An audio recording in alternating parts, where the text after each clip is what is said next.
What's up, everybody? Thanks for tuning into the show today. This is Pro Edge Podcast. We have with us fan favorite Dan and a new soon-to-be fan favorite, Jake.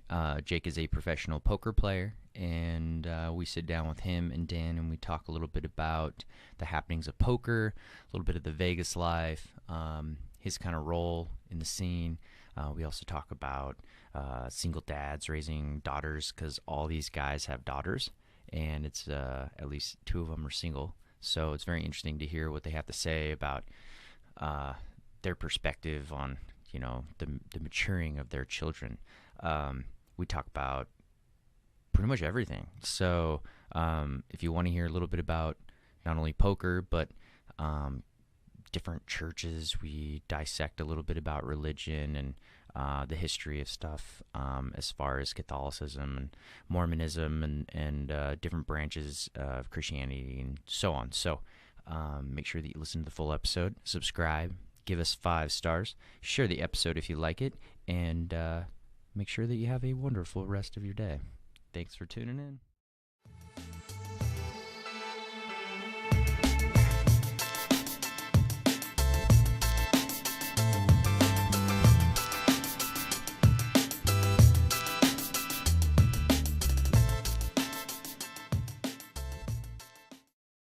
I think a lot of women just don't want to face the fact that, like, you know, a lot of times guys when they're younger in their 20s, they're going to tell you everything you want to know or want to hear in order to get laid. That's and it doesn't mean you're bad. It doesn't make you a bad person. It's like, dude, just that's part of becoming a man and growing up.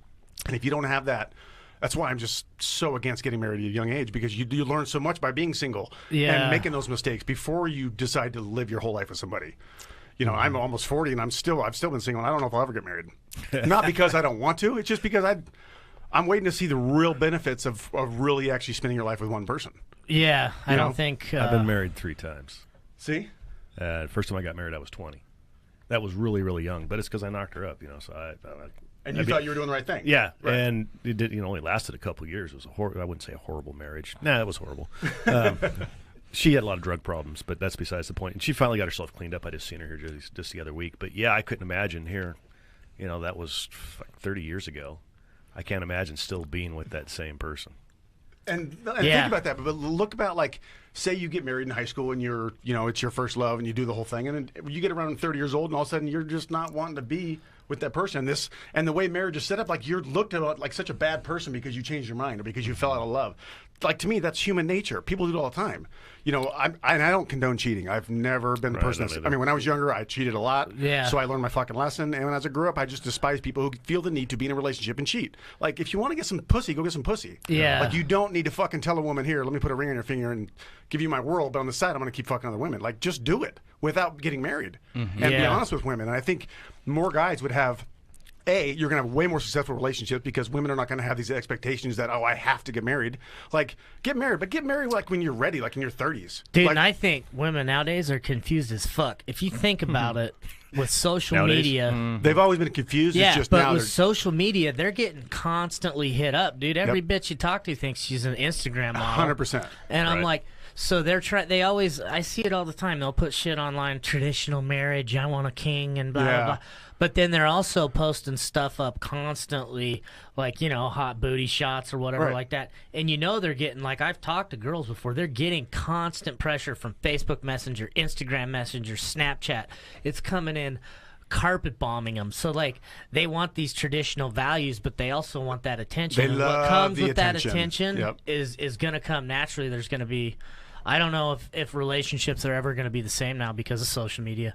I agree. I think traditional marriage, we need to start looking at other ideas as far as how we live our lives, because I just don't think it does anything.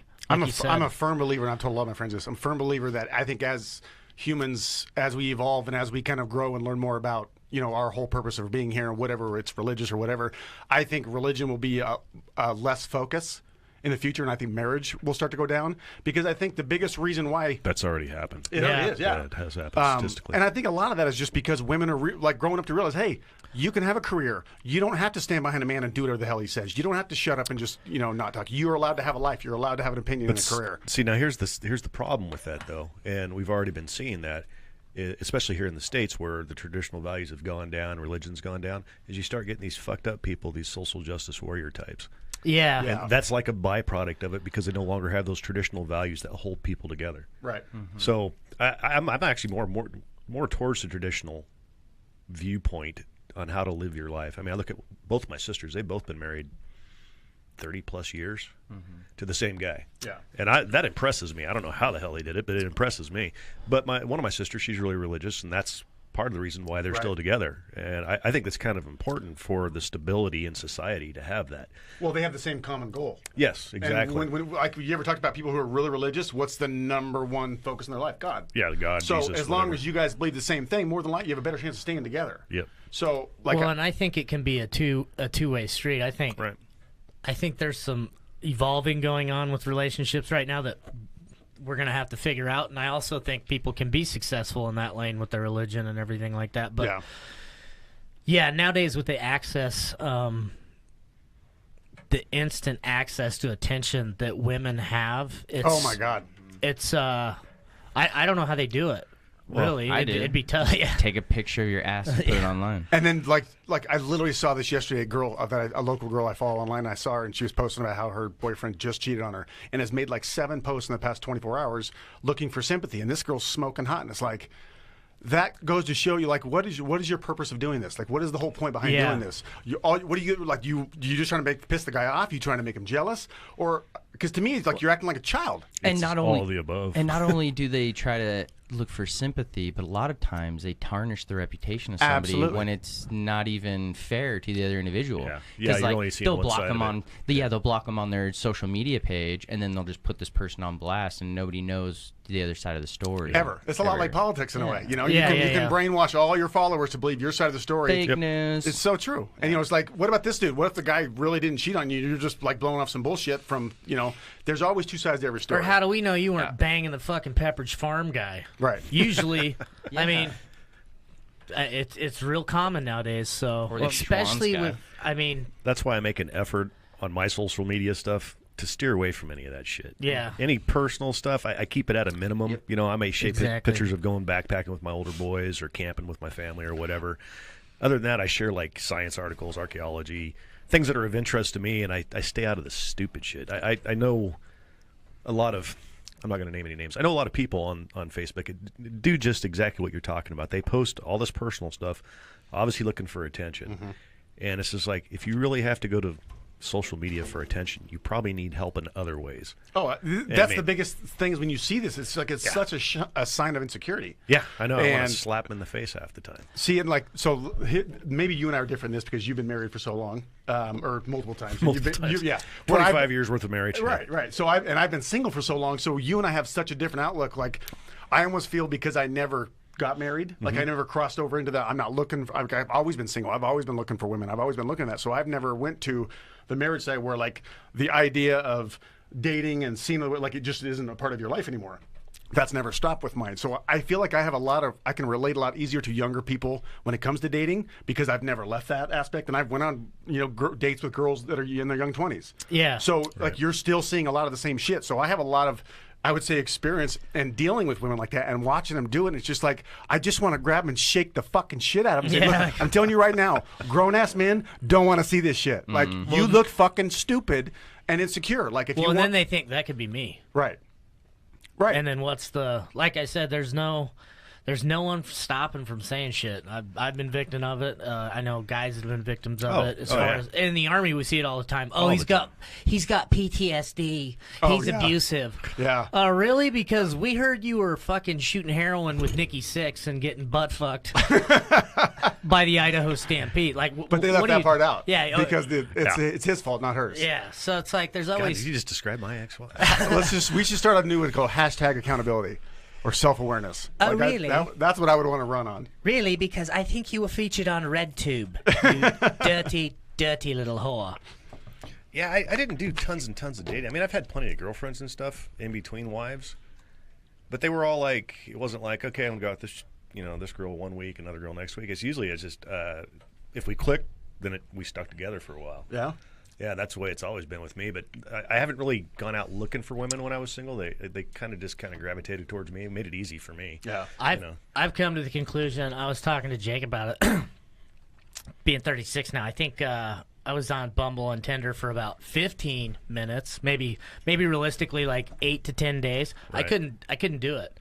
Right. It's just too fucking crazy, and everyone makes all these plans and then cancels them and this and that. It's just, and no one has any. It's just weird. It's like this weird. It's a new fucking game. I'm telling you right now. Back in the day when it was just about meeting a girl, sparking a conversation, and talking, my game was airtight. Nowadays on this shit, I feel like I'm fucking retarded. And I found out I don't want to play that game because like one chick's like, and we've hung out before. She's super attractive, mid-20s.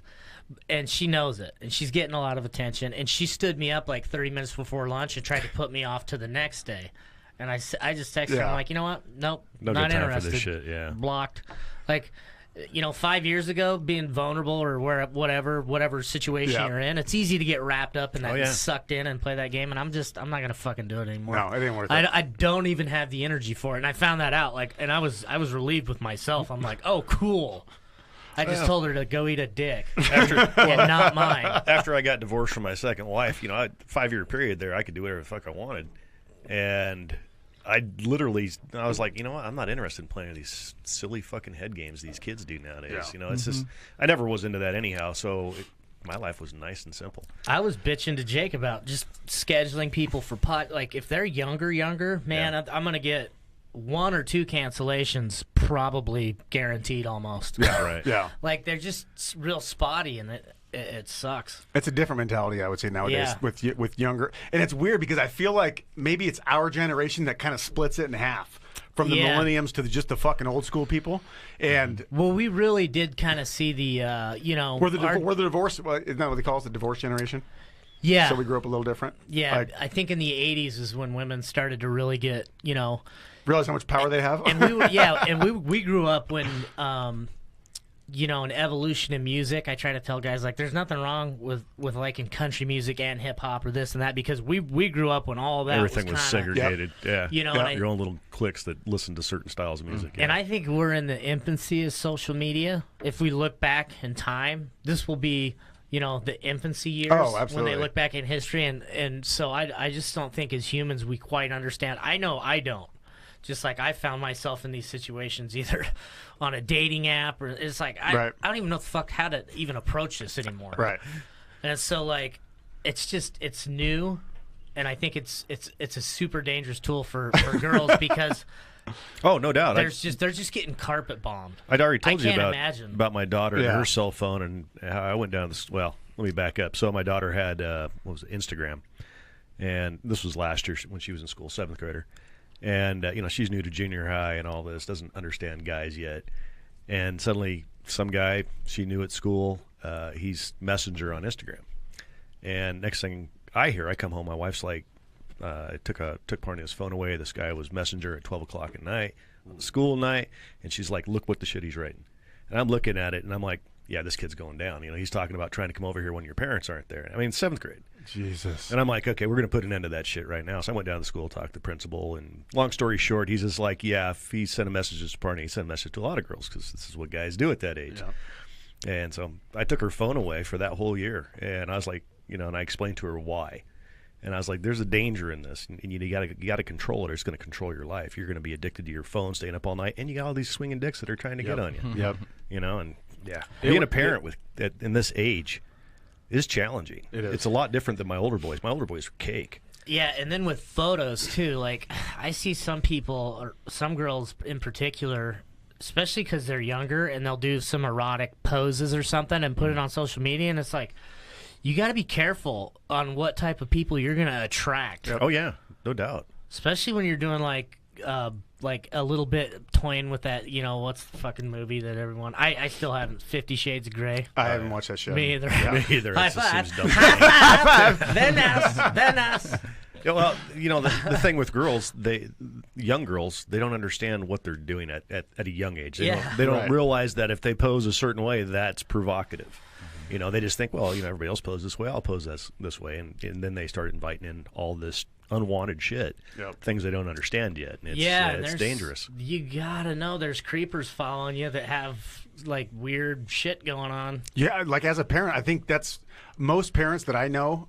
I wouldn't say most parents. A lot of parents that I know, they don't know what's going on. Like I've had talks to parents about on their phone. They're like, "Man, I had no idea that you can get in there and message." And a buddy of mine, this was 2 weeks ago, and he has two 14-year-old boys. This is in Salt Lake. Oh Jesus! Oh yeah, right. 14-year-old boys. 14-year-old boys playing football, just total studs. Anyway, his mom walks in while he's on the phone at 9 o'clock at night, and right as a picture was coming through, his mom saw a goofy look on his face, and she goes, "What the hell's on your phone?" And he goes like, "Mom, I didn't do it." Grabs her phone as a Snapchat, and she was getting a pair of titties. And this kid is in freshman year. Oh, wow. And mom's Mormon, LDS, goes nuts, goes up to her, my buddy, and it's like, "What do you do?" I don't know. And he called me. He's like, "Man, are you dealing with this shit?" I said, "I'll be completely honest with you. I tell my daughter all about it. I tell my daughter, like, look, don't be the stupid, naive girl that think this shit isn't going to happen. Like, if you want to be that slutty girl and get all that attention, this is how you do it. Yeah. But this is what's going to happen. So it's just like, who do you really want to be? If you want to sit back and watch all your stupid, slutty friends make those mistakes, do it. And I promise you, I will call out every one of them because you can see it happening. Yeah, And, exactly. Like, I think that's one of the things I've prided with my daughter is she's such a classy girl. Like, she doesn't like, I mean, I cuss like a fucking trailer or like a sailor, and she just doesn't like it. She tells me all the time. And I'm okay with that. Like, I like the fact that she holds me to that standard, and she doesn't like that shit. Like, she holds herself to a higher standard.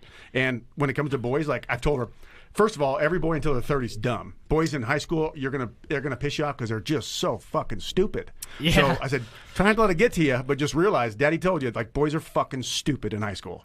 And so far, she's like, "Yeah, Dad, you're right." I'm like, just sit back and watch. Yeah, just it's just getting started. Oh, man. Just wait. Yeah, that's why I'm glad I'm raising mine by myself too, because I'm real open and honest with them. So they're like, I don't sugarcoat stuff with them.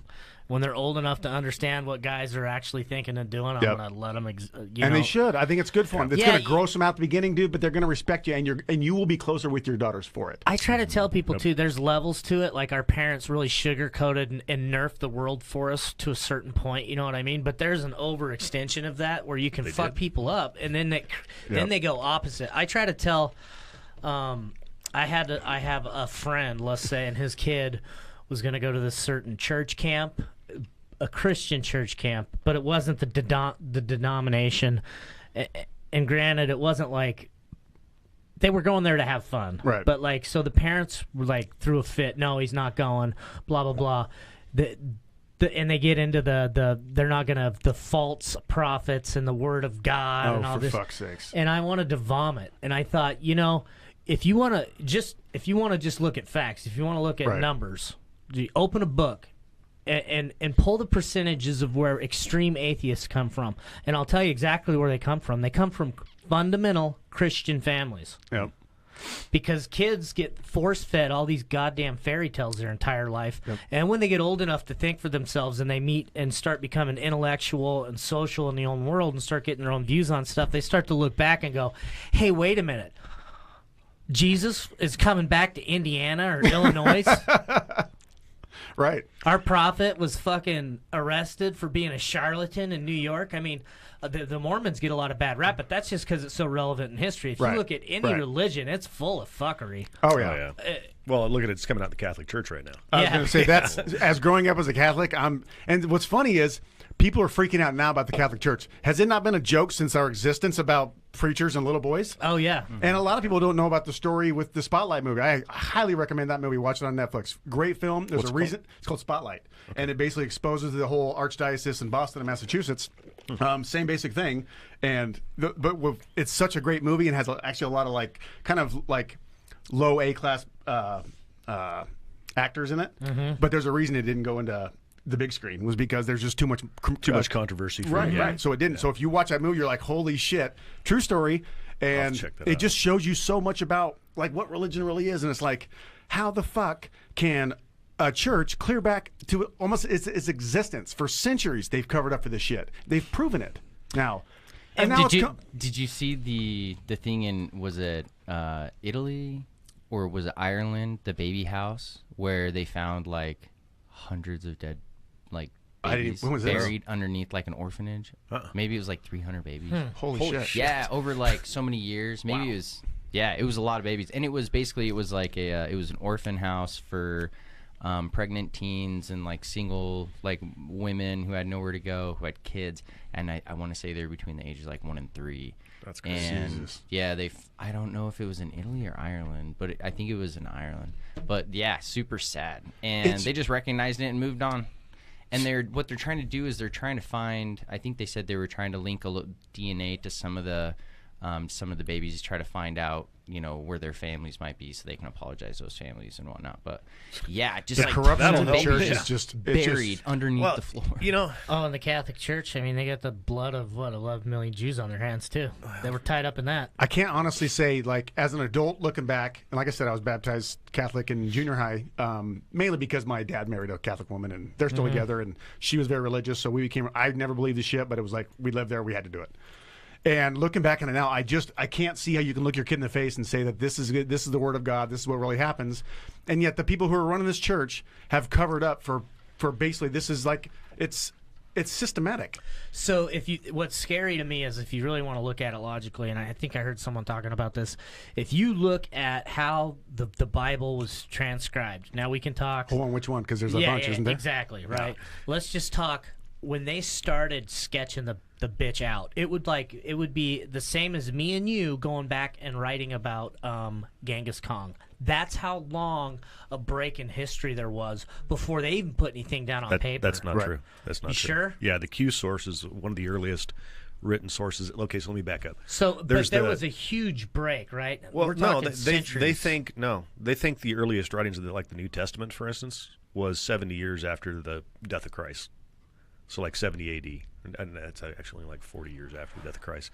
Yeah, because I heard it was like 100 years after the death of Christ was when the earliest preserved New Testament, that written form that they found, it dates to like 200 something A.D. So that's maybe 150, 200 years after Christ. And that's the aggregate of all the books, like all the books put together. All the different stories. Is that what you're saying? I'm saying the New Testament. So that was not the original Bible. You're not talking about the Bible itself. You're just talking about because the Old Testament, the Jewish stuff, that goes back thousands of years. But the earliest, right? But there's two before Jesus, right, and then 2 after. There's 2 prior to his birth, so the Old Testament of the before Bible. The Old Testament was transcribed. There was a huge break, right?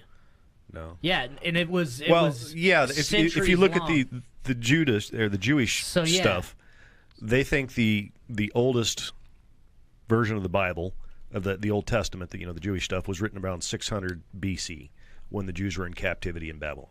Okay, and that's where you've seen influences of the Babylonians and their mythology and all kinds of shit. But the New Testament. What would you say? So my question would be to add to my point. What would be the transcription number off the top? Like, it would be uncountable, right?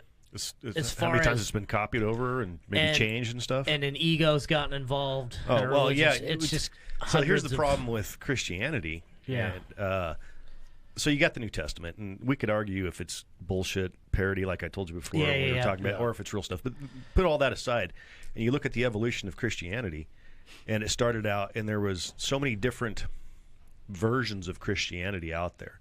There was a lot of the Gnostic groups that had their own books that you won't find in today's Bible. So essentially you had the early church, which basically became the Catholic Church. They sat down and said, okay, we got to decide what's going to be in our Bible, and we're going to decide, okay, was Jesus divine? Is there a Trinity or not? And all this other shit. So that's where you had your first council of Nicaea, where they sat down and said, okay, we don't want this shit, we don't want shit. Let's kill all the Carolinians because they don't believe the same stuff as us, and let's stomp out the Gnostic ideas, and let's just have these books. And then later on, it changed again and again, and that if you look at the Catholic Church versus a lot of the different Christian denominations, they have a couple different books in their New Testament that aren't in the others. Yeah. So the transcription part, though, I mean, the original version was supposed to have been written in Aramaic and translated into Greek, I believe, or maybe I have that backwards. But the first transcribed on paper, there were how many century break? They were trying to recall history from centuries. The earliest one that we know of is the Tactus Sinaiticus.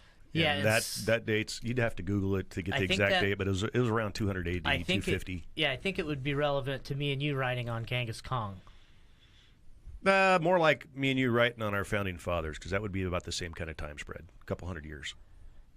thought it was longer. Okay. No. Anyway, Yeah, regardless. that's the earliest version they found, but scary though, regardless, because it's like right. Well, it evolved because that Tactus Sinaiticus. If you look at it, it doesn't say Jesus Christ anywhere in there. Right. Yeah. Now in 2018, I've got a mom screaming that the truth, the word of God, on a different. It's like which God are you talking about? Which word of which God? Yeah, like, exactly. That's I don't know. Well, that's my take. Even a lot of the early church founders, there is no evidence to support that they're actually real people. And can you not believe in God and possibly that all religions just bullshit and there's still a God in heaven? Well, maybe it is. It's just a version of what one person believes. And their ego and like it's I'm not Buddhism against the idea Buddhism. that there's a some dude in his 70s with a beard up there that created me. Like, I'm not opposed to it, black, white, whatever he is. I don't know.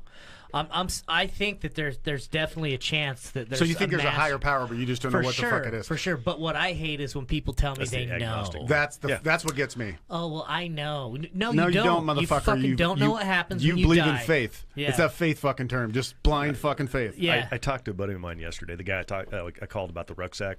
We hadn't chatted in a while, and he's not an atheist, but he's kind of an agnostic guy. And his wife is very devout Christian, and the church she goes to are full of fucking nuts. And so his son came home from church because he refuses to go to church with his wife. He just won't go because he says it's all bullshit. And it is. It is. And they actually were telling the kid that Jesus was the first president of the United States. Oh, Jesus. And I was like, are you kidding me? And he's like, yeah, they were telling this to my kid. And my kid's like, that's not true. And then they were like, well, we're going to have a talk with your mom about this. Jesus. That's kind of scary, like a president. He kind of does the same thing. I mean, Jesus, that's I remember. scary. First president, he was pretty young. Got syphilis. I mean, but you have... I can't remember the slave he was banging. What was her name? Yeah. Like, it's crazy that it's easy to be a preacher in any church if you're a good bullshitter. As long as you can persuade people. People are impressionable. To me, I mean... dude, you can just make... To me, I've talked to some guys that are preachers and stuff that are actually really intellectual and understand the religion in and out. And I'm okay with those guys. I may not agree with everything that they're preaching, but I'm okay with them because they are actually, they believe it, and they also realize they have their own personal faults and all that kind of shit. They're humble about it, but they have a good historical understanding of their own church. Where these other guys that say shit like that, it's just like, really? I had a conversation with a couple missionaries, and that's always fun. What I really think is the reality behind it when you question them and you bring up like valid points, like, so you know the word of God. Like, I've argued from the whole blessing of graves and then the people go to heaven, people that are ignorant that have died in fires or war or like that or didn't know of Jesus Christ, they automatically, once they're blessed, get to heaven. They have all these fucking reasons for why all these people that live in these fucked up parts of the world, like I always say it's real easy rationalizing their beliefs, to believe in Jesus Christ when you think he gives a fuck about your pancakes that you're eating in the morning and you didn't grow up in this awful wretched country. But like, so as a society, it's real easy to have faith here. Oh, it's extremely easy. But what I think is deep down inside, a lot of these religious people, they know it's bullshit, but they believe in the foundations and the principles behind the family and the church, and they're used to it. That's how they use it. And they're part of the economy that has to do with the church and the people that own businesses that are in it. They're part of this social structure that they don't necessarily want to go against, but deep down inside, they know that they're full of shit. Absolutely. And I've had arguments with guys like my ex-wife's whatever. Her ex was giving her a hard time because she was selling like oils. Okay, like the doTERRA shit. And mocking her. And I'm like, you realize what an asshole you sound like because the founder of your church was a fucking snake oil salesman. Right. Literally a charlatan, arrested for it. But see, here's the interesting thing about you this. believe in fucking Santa Claus, but you don't think an oil can like. There's no rational thought there. Right. This is an educated man in his 30s. Yeah, but he's brainwashed. Mm-hmm. Well, it's funny because so this morning, after we talked last night, I'm like, I wonder what the fuck we're going to talk about. I don't know, I bet religion will come up because it always seems to. And so I was sitting there thinking about, okay, Dan's checklist. Hold on, tits, pickup trucks, religion. Forgot guns, but yeah. So I'm sitting here thinking about as a society, or basically as human beings, that how a religious view or belief gives us drive in life. Because look at an atheist. If you believe in absolutely nothing, you just believe that when you die, it's done, everything's black or whatever. That's pretty fucking. That's not, I mean, what gives you drive to get through life? Right. Mm-hmm. It's like, what's the point? Yes, exactly. Right. I mean, just think what that does psychologically. So if you take religion and the need to believe something, pagan, Christian, whatever, it bonds society together, brings them together towards a common purpose. Right. Yeah. Does that make sense? Yeah. So I was thinking about that. I was like, I couldn't even imagine being an atheist. I mean, I'm not a Christian or anything, but I do have my own viewpoints. We talked about those a little bit last time on potentially what it is, what the spiritual nature is, things like that. But just the bleakness of an atheist. God, what a horrible life. Yeah. I mean, I just can't even imagine it. Yeah. Well, and I've always considered myself, I wouldn't say an atheist, but like secular or agnostic. Agnostic. Yeah, where it's like you don't know. It's just more of a, I'm not saying I don't believe in God, because there's something might be out there. Okay. I'm open. I'm way open. That's what I am. Energy. I believe in an energy. That's where I'm at. Right. So I believe in law of attraction. I believe in positive energy and shit like that. So that to and me, I think a lot of that can be explained through quantum physics. Absolutely. Did you guys hear down the street Jesus whole turned nother water into podcast. wine? I did want to ask you, Dan, though. So you're married to an Iranian woman. Yeah. What's her take on religion? What's her belief in it? Does she still practice here? Or? No. Okay. She was raised a Shia Muslim. Okay. And when I first met her in Turkey, it was her first time out of the country where she didn't have to wear a headscarf. It's not a hijab; it's a headscarf in Iran. Okay. They do have hijabs, but that's different. Hijab is this, like with Saudi Arabia. It's or the peekaboo. And they have those there, but those aren't required. But the headscarf is required because in Islam, it's dumb basically Because if they a still woman have allows the her- warning hikes. Yeah, the warning hikes. I'm not going to get into why they have to work because it's just silly. But anyhow, so she was in public for the first time with a man, in a swimming pool and a bathing suit first time, and it was a big shock to her. And the gal that introduced us is like my foster sister, I guess you could call her, and she's from Iran as well, and she's actually Christian now. She says Islam's full of shit. That's the short version. But she goes, yeah, sometimes the Sal, that's my wife's name, she's kind of has a strong Muslim streak. And I'm like, well, this will be interesting. And so, and I'm accepting. If they want to believe that, that's fine with me. I don't care. So when she gets here, within the first week, I had her eating bacon and drinking beer. And I guess that's a bad influence. Smoking Marlboro Red. Well, I mean, she's Walking around in a tube top. she's a really intelligent girl, I mean, she is smart. And so I was like, well, okay, think about the reason you can't eat pig. Where does that come from? That goes back to a time when it was dangerous to eat pork because trichinosis and things like that. Right. But now with the FDA and things like that, you don't have to worry about it.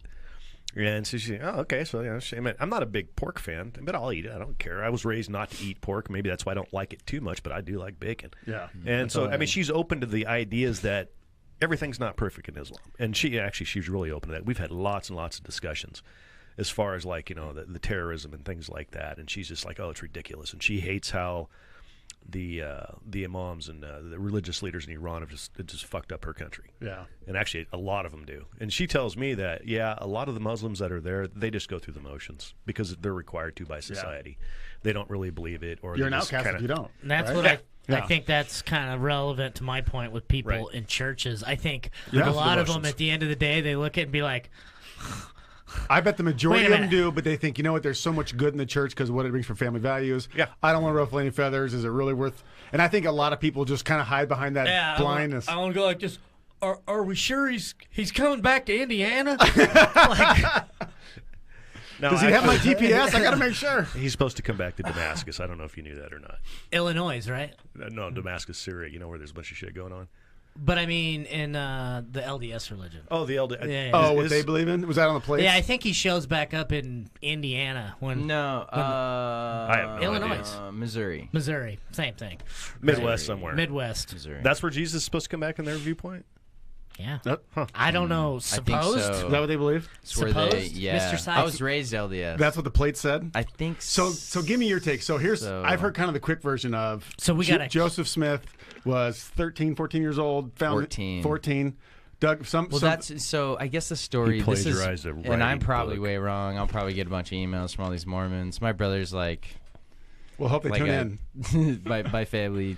My family split in half. We have like half of us are practicing, half of us are like, nah, we're not Mormon. And before you start, I Yeah. like to say that I think that in all fairness to the LDS people, the only reason they get so much shit is I think because in history it's the closest one. Yeah, well, that went Scientology, through, I would say. Well, yeah, exactly. But I mean, besides Scientology, but like Mormons as a have Christian, a pretty good religion, or I mean, pretty It's kind good of like when Daniel reputation. Tosh says, "Hey, Yeah. don't believe in a religion when it's young enough for your grandpa to say, yeah, that didn't happen." Yeah.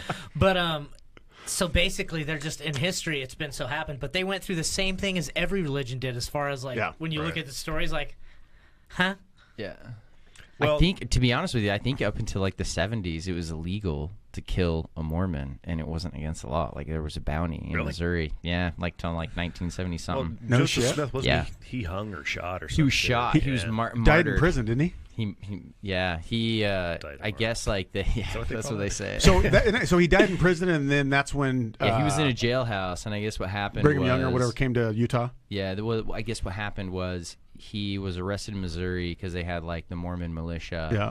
And they were being pushed out, and they were being attacked. And so as they were leaving, they arrested him. They came in, tarred and feathered him, threw him in a jail cell, and then one of his homies snuck a gun up to him and was like, "Dude, people are coming to kill you, so here's a gun." And I guess he just like leaned out the window and was just like, "Fuck y'all," and started shooting. And like he got shot and he died upstairs in his jail cell, I think.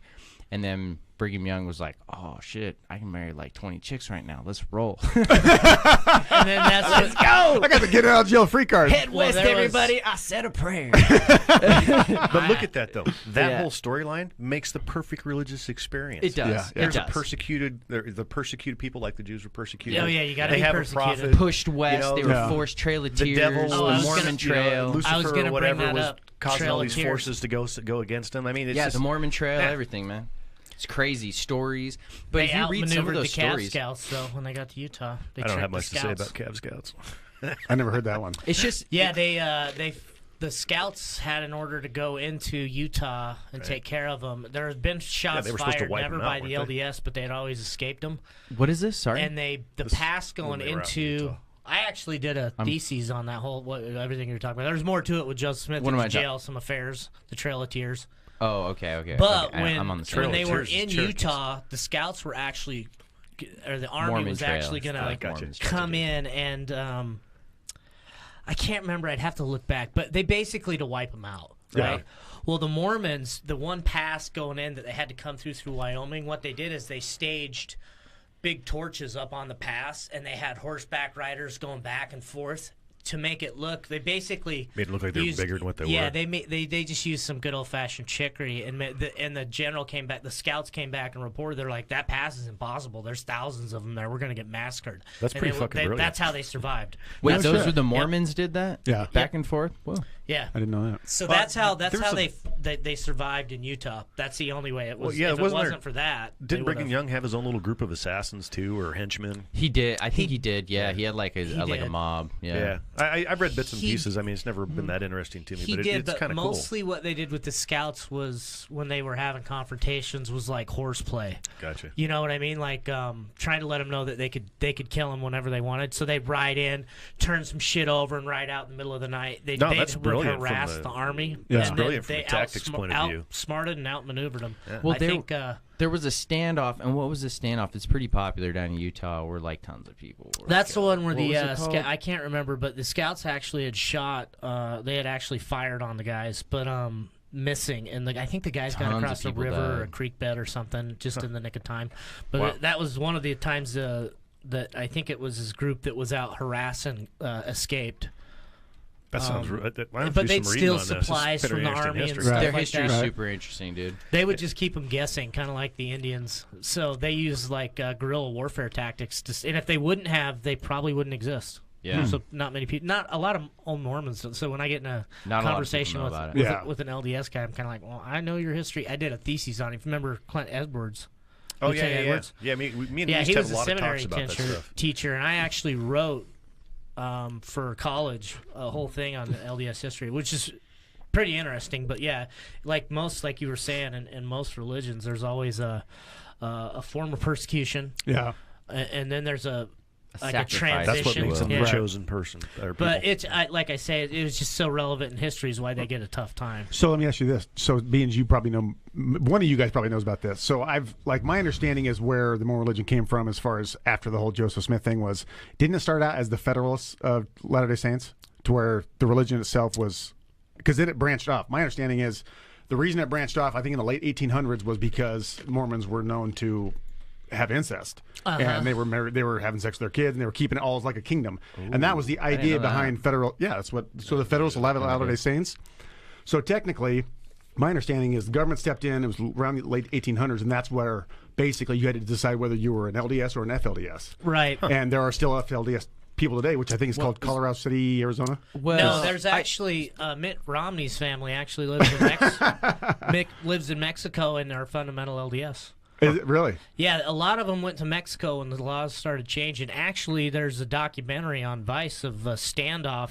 I mean, the drug cartels in the LDS down there. There's LDS towns. Just like in South America, Mexico. where there's Nazi villages, in Mexico, there's towns of just LDS people. FLDS. Wow. FLDS. Yeah, exactly. FLDS. Sorry. So is that the branch that also are big into polygamy and all that Yes. too? That is, Okay. they're the Yeah, they're gonna be fundamentalists. and And they're way hardcore. and they're heavily Well, armed that- down there too. that- so that city they have in- compounds. Have They're you not seen like the thing on towns, Vice they're that was compounds. that they I'm did not down gonna in knock them for Colorado that, good for City? Vice did a thing on them. They showed did. the whole, and they basically show how everybody there does not want the word to get out about what they do, about the life they live. They don't want their kids to know that there's something else out there. Like these people are extremely sheltered, and I don't know how the government keeps covering up for it or why they're allowed to do it.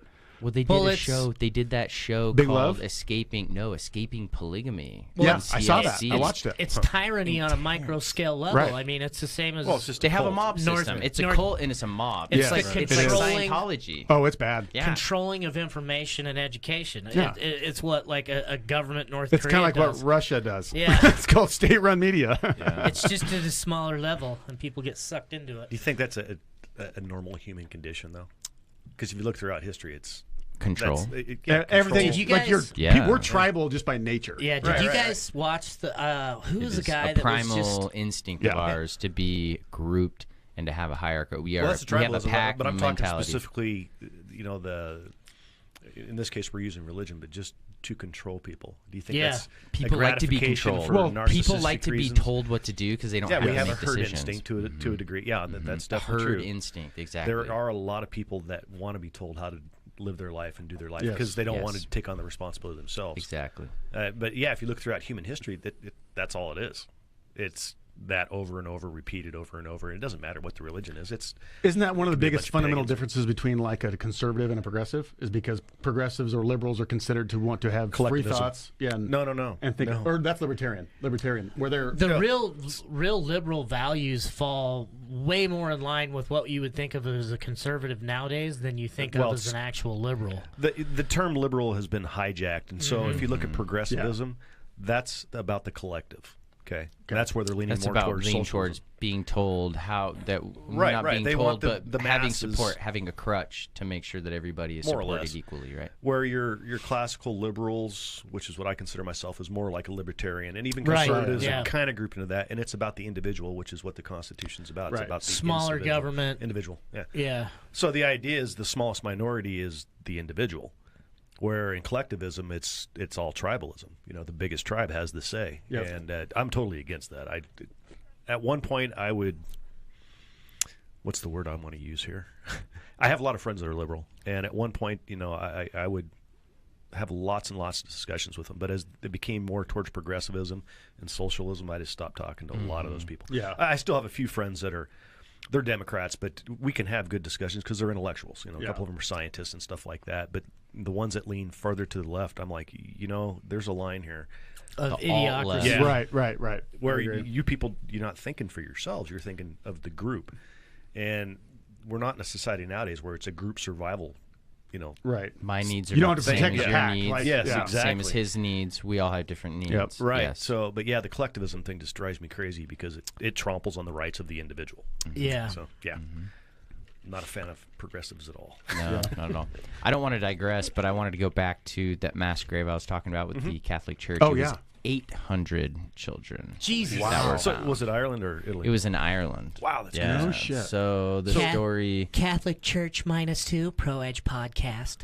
Yeah. 6. Yeah, mass grave We've containing been remains bagging of the babies and young children has been discovered at a Catholic orphanage in Ireland. What is it? When did this come out? 800 children. 1950s. Okay. So this was over a decade, I guess. And so I guess they found this in March of 2017, but they're just now apologizing for it. What are we That's doing the this video, only cooking 'em? reason I heard about this. Oh, we Yeah, can. I would rub love that to hear contains their. coffee. I would love to yeah. hear the wizard's apology. Oh, yeah. Everybody, we're so sorry. We're Well, so sorry. it took the But Pope I over a week to guarantee- come out and say anything about all the stuff that just came out. The Philadelphia or Yeah, the Pennsylvania Pennsylvania. stuff. Jesus Christ, Over, right? yeah, and it's then now he's being asked to step down because of all the corruption and cover up, and it's Yeah, like, he's like, it's let's- just now going to start because I'm telling you right now, They're asking him to step down, right? Yeah, Is that what right, you just right, said? yeah. He's had a well, because he couple covered up for a cardinal who was guilty of it, Right, who was they're- guilty of molesting of children, like hundreds. and they said they have if not proof. thousands. They have proof proving the Pope knew about it and covered it up. Isn't there some bishop specifically that's heading that to try to get him to step I down? believe so, yeah. Vito or Yeah. Vino or you some know, Italian name. you know what scares me when I listen to a lot of these stories and I hear these stories is when I read these mass graves, 800 kids. Right. What were they doing with those kids? Like, you hear about these crazy sacrificial things that they do, weird shit at high levels, and like all these weird cults, here's- right? Well, think about Hold on, what hold do we on. really not know about the Catholic Here's Church? what- Kids are a really central part of what they do, right? Yes. Here's what we absolutely. Here's what we do know. Here's what we do know as a fact historically. That the Catholic Church was definitely involved with the smuggling of Nazis to South America, and Nazi Catholic doctors did experiments on orphans in South America well into the 1990s. Yeah. See, this is where you can Really? start. Fact. So here's the weird shit about that. So why do they do that? Do they have some kind of cultic belief going to more of the dark power side of things? I mean, that's kind of getting You off should the- hear in the Tim darker Kennedy shit. talk about those villages down there. It's I have. frightening. Yeah. Well, it's weird though because I'm pretty rational and I don't give a lot of credits to too much supernatural stuff unless it's the shit I've experienced. But then you got to wonder, there's that dark. That's what I was Dark getting arts, to, and I son, was yeah. just the saying dark this arts is that always seem to attract those. So yes, what weird- you're Well, saying, there's a fact, right? there's You can definitely something tie 'em to some going weird on, shit, right? yeah. And there was a guy who was recently he was traveling and he was working to expose an upper ring of like satanic children ritual things, like way up in the military, high government officials, right? And he was in, I want to say it was like England or somewhere in Europe. What about I the group read a lot of Podesta stuff. belongs to? Well, They're this pretty guy freaks, was too. Yeah. supposed to be giving a speech, giving like a long talk on this ring and paranormal shit, like aliens, reptilians, all that stuff. And I that's why I was kind of like holding my tongue, like I can't get into this. This is gonna get weird Sure for you can. people It's- listening. Let's get That's all fucking right. weird. But this I'm guy good was with supposed it. to go off on like different things, like they satanic rituals and kids that had been shown up missing and all this kind of stuff, and he was going to expose it. Well, he gets there for this conference that he's the main speaker for, and he texts his mom and he says, something along the lines of, your boy's in trouble, basically. So next day he's found with like black fluid coming out of he was like throwing up, vomiting black fluid, and like it was coming out of his nose and his ears, and he died. He just died, and they don't know why he died. Autopsy or anything? His mom, the whole story is it's taken his mom like a year or two to try to get his body out of the country, but they won't allow her to do autopsies. It's really weird, dude. It's a really weird story, and you can follow it on like What's this called?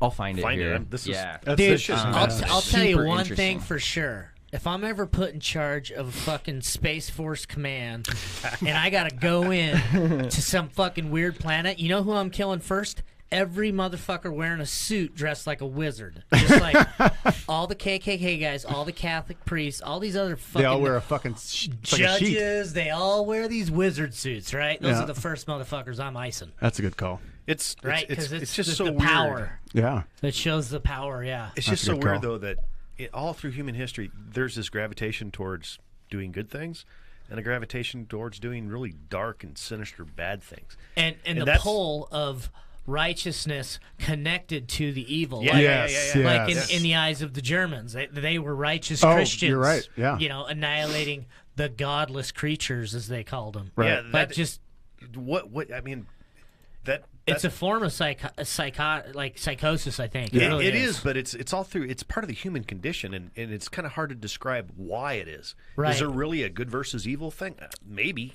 I think religion's a big driver, but all religions, most religions have a good versus evil theme. Well, I think religion right now is in a fucked up time, probably the most controversial time in its history because of information. Yeah, because people are starting to realize, hey, that shit didn't happen. Yeah, so I think we're gonna see. I think we're gonna see religion. They're gonna start hiring guys like me to sell it. Be like, right? Hey, we're cool with black people now, guys. We're cool with it. We're all good. Can you email that to me? Is that the? Yeah, I'll send you that. Yeah, I'm link. curious. Yeah. Right? Have they not evolved just like that? Absolutely. Like, well, back then. Yeah. It's easy to change shit that happened 100 years ago. Yeah. Just put it in your book. That was If silly. you look at Now the we like If it's in a Bible, book, yeah. it's true, right, guys? Just rewrite the book. just rewrite the book and just say, this is the new book. 5th edition. If you look at the Catholic Church, though, the conditions are right to create the things that it creates. You're taking a guy that maybe is kind of an outcast among his peers. You're sexually repressing him by making him chaste. He can't have sex with anybody, and so his hormones are all fucked up. And then you put him around a bunch of little kids. Yep. Yeah. It's like the conditions are just right for the shit that's happening. There was one of the I don't even know who it was. On one of the reports I was watching, one of the ladies said one of the best things they could do in religion to finally get away with all this systemic pedophilia is let priests have sex and let them get married. Yeah. Like just add that part to your fucking book and just let them say, okay, yeah, let's just let them get married so they stop fucking kids. Like when it comes down to it, it's a big reason why they can't. Like you said, you don't told see your whole this life you problem can't in have the sex. Protestant. I mean, you don't see this as a big problem in the Protestant church because they can get married. Right. Hey, get the wizard on the phone. We got to make a few changes. Time for a new book to come out. I'm losing the media down here. Get that fucking wizard on the phone right now. Yeah, see? You were talking the last time I was on here about you'd love to get into the Vatican's archives. Archives, yeah. Just Oh, imagine. God. Man. Dude, I'm telling you. Those will never get out. The history Those will never of get the out. world would be subject to some serious Scrutiny? scrutiny. Yeah. Yeah. I think it would open up. I think it would solve a lot of mysteries and solve a lot of A lot of problems. bullshit. A lot of Probably. bullshit. There's, I wish, like, you've heard of the Library of Alexandria, right? I wish burned that. out. Yeah, well, yeah. Well, different and times, but here's this. I would love to, if we had access to all the shit that was archived there that predate, modern religions, just to But- see what humankind was doing back Right. then.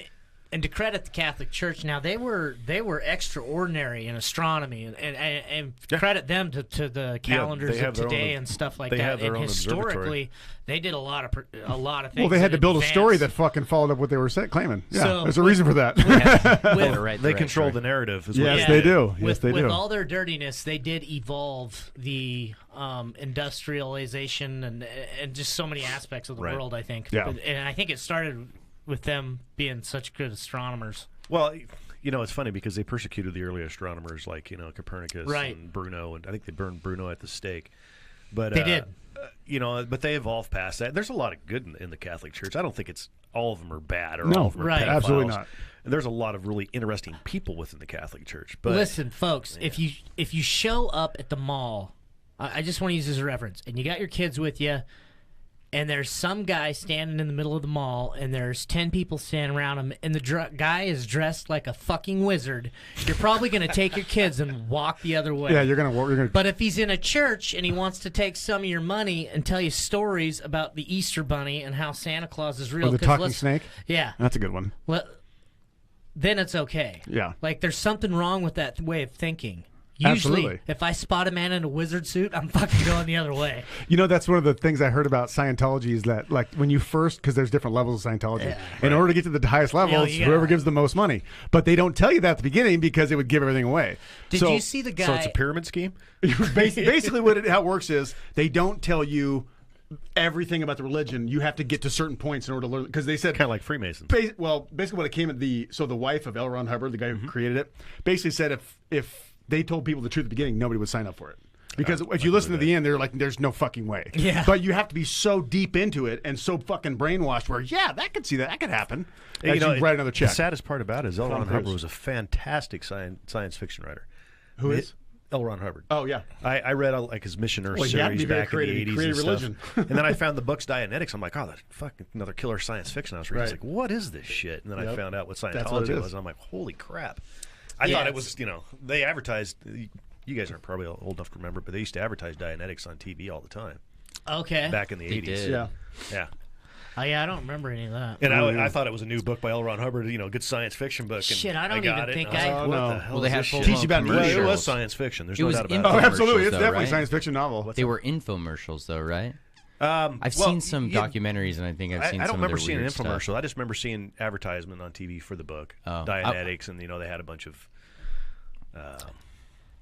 My dad's got nice it. graphics. He behind said it was stuff. a weird book. It is. I mean, if I've you want got to learn it, about just the haven't read religion, it. read it.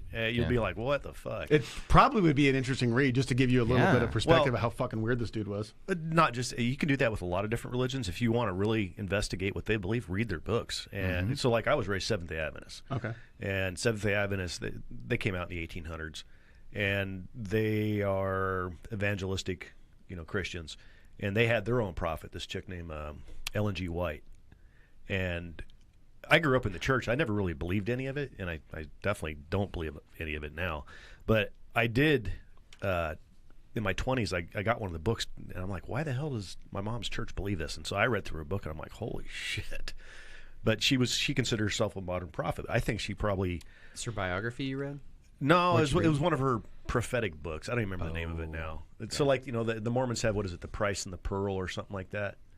Is that the name of one of their books? Yeah, they have the Doctrine and Covenants, Right. which is somewhat of like more of a guideline, and then they have the Pearl of Great Price. Pearl which of Great is- Price. Yeah, that's what I was thinking of. But anyhow, in They group them together. in Ellen G. White's books, basically they're the visions she had, which I think that maybe she had like maybe a stroke or something caused them. I don't know, but it was her visions of what's going to happen in the end times. All this apocalyptic shit, and then how people should live their lives, and a lot of it's based on the old time Jewish stuff. I've always had a bone to pick with prophets. Well, yeah. They picked you? Convenient. Well, you got to 'Cause, wonder. we call you stinky. You got a hygiene problem. Well, and God wants to tell I you all think, about the book, right? and You're maybe his in some boy. cases they did experience something supernatural, and Yeah, they just maybe. tried to Maybe. just that is what they didn't know what to make of it, so they just made up some shit. This is what I think it means. In other cases, maybe they had some kind of psychological problem. Maybe they had a mental condition, or maybe they, literally like a stroke or a seizure that caused these, visions, because seizures can cause you to have hallucinations. Yeah. So maybe you So could can explain. acid. Yeah. No, acid doesn't work that way. Or I've actually when- done a lot of acid. Or when the people come in and they write in the prayer box, I Yeah. hope my son, and then Oh, they yeah. take the prayer box note back, and the evangelist someone's reading it to him, and he's all, "Oh, Deborah, the Lord's gonna cure your acne. I can just feel it. Just give 10%." That kind of stuff. Stand up, Deborah. The faith healers just kill me. Yeah, the Because- Lord's Oh, my God. speaking to me now. I don't I've understand how watched people them. follow that. I saw a good one I don't yesterday. either. It was rationale. a pastor I don't who get it. said Donald Trump, said the Holy Spirit talked to him last night and told him that we need to follow Trump and do exactly what he says. And this coming election is the most important election ever in the history because God told him to tell everybody to follow, to do what Trump says. Isn't that fucking This was scary? 2 fucking days ago, and then 30 seconds later, they're speaking in tongues. They do Yeah. that weird shit. Yeah. And You I'm know watching what's this. I'm like, Getting and bit you by see- rattlesnakes and shit. I'm watching this, Let and I'm me just take- like, how the fuck Holy do Spirit people talked believe to me this last shit? night too. Said if you keep drinking that wine, you're gonna have a hell of a hangover. Yeah. And then I woke up with a hangover. I'm like, God, You were he was right again. If you don't wash those dicks first, you're gonna end up with a sore throat, kids. Thanks, Well, Uncle Jack. That's that I power think of he's, belief. Though. he's People a want to be Catholic. told what to do. Uncle It's Jack. funny you talk about acid because you can have. I don't really call them hallucinations. That's not really how acid works to me, anyhow. My dad said that was Well, the hold on, biggest hold funnest on. drug. Before I Visions? forget this, I just have to paint this picture for you. What? Okay, same scenario. You walk into a mall. There's some dude standing there telling you he just talked to God and that you need to go to church on Sunday. You're going to be like, cool, this dude's fucking Yeah. crazy. You walk up to that same guy in your church, and he's the one supposedly in charge. You're Yeah. going to be like, yeah, Jesus likes him, I guess. Yeah. Yeah, he's a good So pool who player. do I write my check out to? Yeah. I think God plays pool too. I know he does construction, so that's probably why He's a they're carpenter. buddies. Yeah. So yeah, probably why he chose him. He put some carpet in. It was wonderful. You know, I talked about having possible encounters with supernatural or maybe seizures or something like that. We didn't really talk about drugs being an influence on religion because a lot of your pagan religions, part of it is ceremonial use of mushrooms and hallucinogens. The burning bush Different going types. back to DMT. Burning bushes, yeah. The burning bush, actually, I read, it's probably been a couple years ago, I read a theory that they thought the burning bush was some kind of hallucinogenic plant that was on fire. Yeah. And DMT. that maybe Moses, it was DMT, Yeah. maybe Moses was exposed to that. So He's up there tripping out. Oh my god! He's like, I got this great story. Give me a pen. he's chiseling some shit. He's like, "Oh, this is awesome!" I'll tell you, these guys are gonna be scared. I'll tell you one shitless. thing. Moses wasn't the only one exposed to the burning bush, huh? I went to college. You know what I'm saying? is this an STD reference or a redhead? STI now, more politically correct. Man. She said she'd never done that before on a first date. That's what they all say. And I said, girl, I'm 36. I did not just fall off the fucking brick God, truck. if I had $1 for every fucking time I heard that. I'd have like $5. I'm not that kind Maybe of girl. $6. I'm not that. I'm usually that's the go. I'm usually not this kind of girl. Yeah. Okay. I'm usually not either, but I'm gonna make an exception. Just I'm give always into this your guy. animal side. Just deal with it. You're an animal. Oh, he wore Air Jordans, and you fucked him anyway, didn't you, girl? Yeah, he left them on when he was doing it too. I didn't know he was a player. Motherfucker's got a Foot Locker card. Oh, All right, man. my turn for a quick break. Yeah, That's go fucked for up. That is messed up. That's good stuff. While we're on break. Yeah, but can you imagine if any other religion, they just found like, I don't know, 800 children buried We underneath should- one Right. of their orphanages? The The Mormon think Church. about how that shit doesn't even get brought up in the mainstream media news. Like, Dude, you Well, know they don't what? even care about it. Right. Like they don't care to bring it up. That's We the should problem. start our own at your poker house I and agree. be like, we just Oh, recruit. shit. we're gonna call it the church. You guys can give your 10%. I don't have to pay taxes. Okay, churches don't pay taxes. Girls, let's do this Exactly. again. March in here shirtless. You sign the contracts. Yeah, Let's go. our religion does not allow women to wear any clothes. Yeah. Yeah. Topless and gagged. That's fucked up. I'm sorry if you're a lesbian or some kind of man-hater. Yeah, it happens. It's cool. But if you're a hot lesbian, And you got a hot friend. email us. Can we watch? proedgepodcast@gmail.com. Send pictures though. If you've ever been on a warning hike with your man, now you're. People are so sensitive. So you play pro poker, or you play poker? What Is do you there do? is there such What's thing, going or on? is it How just does a this certain work? level, like you can't be at the table? No, basically, it's not even that. If you basically, if you make I make a living play poker. I have for probably 15 years. So you're a professional poker player. If that, yeah. So I mean, there's lots of pros. I mean, it's like look at like golf pros. You see golf pros on TV like Tiger Woods and Rory McIlroy and those kind of guys. They're professional golfers. There's also professional golfers that happen to play like just in their state, or they're teaching professionals. So when you say pro, like territory touring, Yeah. like There's I the mean, course territory, I mean pro. There's regional tours and stuff like that. Like people who like get out and they play. They're pro. They're on the league. I They're in do. the I mean, league. I don't play a lot of like huge high stakes games. I play a lot of mid stakes, a lot of mid stakes tournaments. Define mid stakes. You're talking maybe buy-ins from anywhere from like $200 to $1,000, where Okay. high stakes are anywhere from 10 grand to 50 to 100 grand. Oh, okay. So it's then what's way like different. 1,000 between 10? Is that kind of Different like tournaments. So, like if you go to the World Series, so the World Series is like, it's the World Series of poker. It's basically lasts for 2 months. There's different tournaments every day. You can play an event from $200 to $25,000 to $100,000.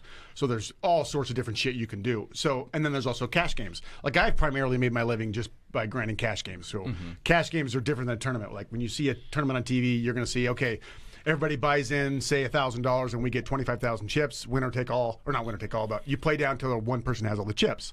We're in a cash game. With cash games, you're going to show up with $1,000. You'll buy in with $1,000, and you have an actual $1,000 in front of you. And when you go broke, like you can either buy another 1,000 or 500 or whatever, or you can rebuy. Where tournaments are not. Like you pay an entry fee, then you get chips, and when those chips are gone, that's the place you finish at. So. And like a cash game, you can basically come and go as you please, and you can, there's no like set timetable, or you can play, you can pick up your money and leave. So it's like, I look at it like investing. Like in a tournament, you're investing a small portion to try and hit a big score. Very rarely are you going to hit it, because tournaments, you're trying to beat fields of anywhere from 200 to, the World Championships, 8,000 people. So you're talking life-changing money. Or you can play tournaments that are 10 people. You can play. There's so much options now in poker, and like it's got. I have a question. Sure. Is this what you do for a living? Yeah. Yeah. Okay. Well, you're We Talking talked to to Lee, Connor talking last poker. night. I do, This yeah. guy plays poker, and I was like, oh, that's cool. Poker and I do so I got into doing a lot of fantasy stuff a couple years ago with, if you've seen DraftKings and FanDuel on TV. Idaho basically outlawed it. We're one of the They fucking had some serious problems with that. DraftKings. What was the other one? That was FanDuel. FanDuel. Oh, you just said FanDuel, Yeah. right? Yeah. Yeah, so a lot of and guys they I used got- to work with used to go to these different poker houses here in town. I've probably played with them. Poker Probably not houses exist in Idaho? Did. Yeah. I'm sure there's probably still some. I'm sure there's No, some. there I is. used to know Trust me, there's somebody who used cops to run and poker. lawyers that play at them. Yeah, Sure. yeah, some of the guys at work, they were making some pretty good money doing it. I've never been into gambling or card games, so to me, I was like, yeah, okay, cool, whatever. Well, But, technically, here's kind of the difference too, because most people, because you use a deck of cards, you always correlate gambling and poker because Right. it looks the same using chips. So typically, when you speak of gambling, you're talking about like blackjack, craps, sports betting, something where you're mathematically at a disadvantage against the house. The house is who you have to beat. In poker, you don't play against the house. You play against. I play against you, Player. or I play against you, and the difference is the house takes a couple dollars out of every pot to give you a format to play on.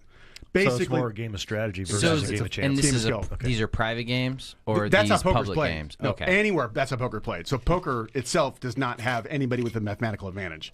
Poker is played against among players, where gambling technically you're at a disadvantage mathematically. So you're playing blackjack or craps because the house is set up to win. And the dealer's always impartial, right? Because he's not. Dealer's impartial. Yeah, Yeah, so- Dealer just does their job. You throw them $1 for a tip, and they have no control of the game. Are we the talking outcome. like face-to-face poker or digital poker? Like online, Yeah. Both, right? play the It's same. the exact same. Exact same. The So- algorithm essentially would break down to the exact same. Yeah, so that's basi- it. I got to learn how to play Oh. poker. That's what got me into poker so much. Right. Is like I've always loved Makes stats and, sense. and math, but as a kid my fucking ADHD was so bad I could never pay attention, so I hated math. Right. Yeah. It wasn't until I actually went back into college and realized, oh, I actually like math. That's why I like poker. I like numbers. I like investing. I like all sorts of I like numbers. No, I could see the attraction there. Yeah, I and so totally see it. that's what got me into doing fantasy, just because I was such a fucking degenerate sports bettor and I loved gambling when I was younger. But I didn't gamble because I loved it. Wasn't like a drug to me. To me, it was like I thought I could beat it. Like I really thought I could put the fucking time in and crunch the numbers and figure it out, and you can't. Like it's set up to where You fail. Yeah. it's a business. There's a reason you build those big, beautiful casinos in Vegas, because it's a business. The only people that are beating sports bettors are people who have, like Billy Walters, one of those famous bettors of all time, lives in Vegas. He's actually going to go to prison because he was the guy that did the illegal shit with Phil Mickelson. If you heard about that, okay, yeah. the didn't. insider trading, yeah. Yep. So What Billy happened? Walters. Basically, what it was is Insider Billy trade Walters deal. got insider trading, gave Phil some information. He bought some fucking stock. Turned out to be it was- True. yeah, and he made a Yeah. bunch of money on it. Phil gave his money back and had to pay a little fine, but Billy Walters is probably going to prison for it. Wow. Because he did a lot of money. But see, here's what people don't realize about Billy Walters is he's one of the best sports bettors, because basically the day before a game, the line comes out. Lines are presented by an algorithm in Vegas, and then it'll shit out a line. The best sports bettors in the world know where that line should be, so as soon as it comes out, they can buy it to raise the line or lower the line. Basically trying to, like Billy's really smart. And how do they do that? By raising and lowering the line? So here's what you do. So affects that? So let's say the Broncos come out and they're +7. That means they are a 7-point underdog. So now what that means is, most people think like on average that means that the Broncos are gonna, like, more times than not, the average score is gonna come out to be about a 7-point difference, and that's not what it is. Vegas builds their lines based on whatever can create the biggest middle for them, meaning they want the most action on each side. And here's how it works. Say you got Broncos at +7, and I'm the casino. Okay, so if I take $100,000 on the Broncos and I take $100,000 on whoever they're playing, I don't care who wins. I really don't, because my whole point is, if I charge this guy $100 and I charge this guy for the game, the winner's only going to get $180. Okay, so that $20, which is 10% of that thing, that's what goes to the house. So what they want to do is middle the fuck out of it. So here's what happens. Now, that doesn't always happen. More times than not, where there'll be more money on one side, so you'll have an inflated line, which means a lot of sharp people will let that line keep getting bought up and bought up and bought up and bought up, or they'll even put more money to buy the line up even higher, just so they can buy the bottom of it, knowing it's a better line to dump a lot of money. I guess I'm kind of confused. What are sharp people? What does that mean? Sharp people are like professionals, people that really know how to sports bet. So they're going to bet against the house on this point, on the negative. They're dual betting, basically. So here's right? what they do. So they call me, drive it up to increase their own margins. no, because it's based on probability. Okay. So we'll do it this way. So say I'm Billy Walters and you three are my runners. Okay. I'm going to send you to MGM. I'm going to send you to RE. I'm going to send you over to Caesars. And all three of you guys are going to put down a dime on the Broncos to take the line from 7 to 7.5. And as soon as you guys put it on there, it's enough money to move that line to 7.5 or 8. And when that happens, I put 50 grand on the other line. Okay, yeah. So that way I can juice my line. Yes. He's double betting, basically. He's insuring it. He's giving himself a really good line. So he's betting against himself on both sides to make sure that he does. What he's doing is he's in a spot to where typically it's very vulnerable. So if he knows a line is really, really good and it's early, he can have his runners go dump some money up here. And a lot of people think, oh, early money is typically sharp money. So they hop on that thinking, oh, it's fucking Billy. He's moving the lines. You jump on, you raise that line up, and he gets the fucking value with taking the other side. So basically by having his runners go out and do this, he's artificially... He's creating his own market. He's artificially inflating the market. And that's basically the only way you can really beat sports betting is because...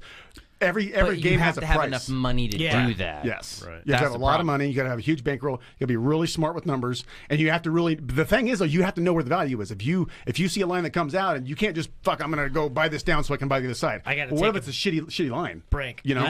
When I get back, there's some stuff I want to ask you about organized crime and stuff in Vegas. Okay, cool. Make sure you wash your hands. But so I think that's a big.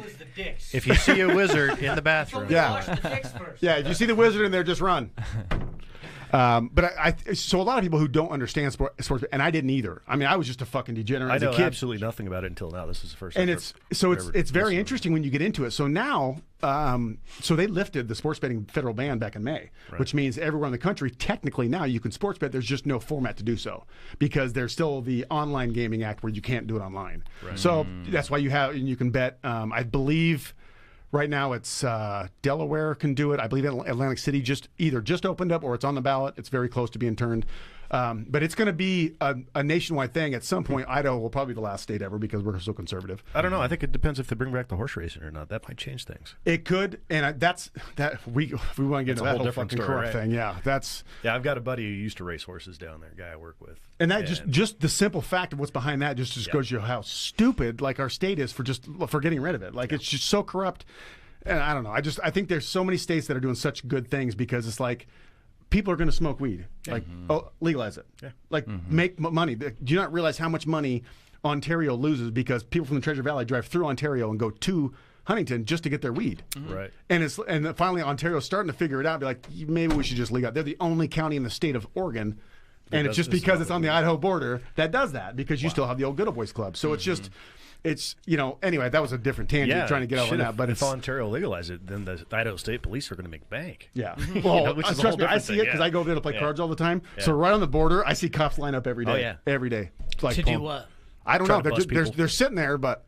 Looking for a probable cause to pull somebody over, see if they got weed. Oh, weed, okay. Because I don't think technically you can follow somebody from Huntington without probable cause, so they sit right on the state line. I've never seen people get pulled over, but I see cops there all the time. I've never been pulled over driving across state lines. Yeah. I haven't either, but I've had friends that have been pulled over and had their vehicles searched illegally. Yeah. Wow. So it does happen. And what? Yeah, I know. Illegally, hard to believe. though. Yeah, hard to believe in Idaho they do that. Well, it's kind of they convince the person into it is what it is. They use persuasion to justify searching their car. Yeah. And people that don't understand their own personal rights will be like, yeah, go ahead, and don't realize that they're fucking themselves. Because if they want to find something, they'll find it, even if it wasn't there to begin with. You know. And that's a whole other corruption thing. Now let's get back to gambling. Gambling's way more fun, right? Yeah, don't get me started on that. But the one thing I did want to say though, so as far as the correlation between sports, this is the difference between sports betting and and fantasy. So I got into fantasy because it's the same realm as poker, where in sports betting I'm playing against the house, right? So I have to bet against the house. The house is the one I got to beat. Fantasy, it's my lineup versus your lineup, or my lineup versus your lineup. Same ideals in poker. So a Kinda lot like of fantasy football.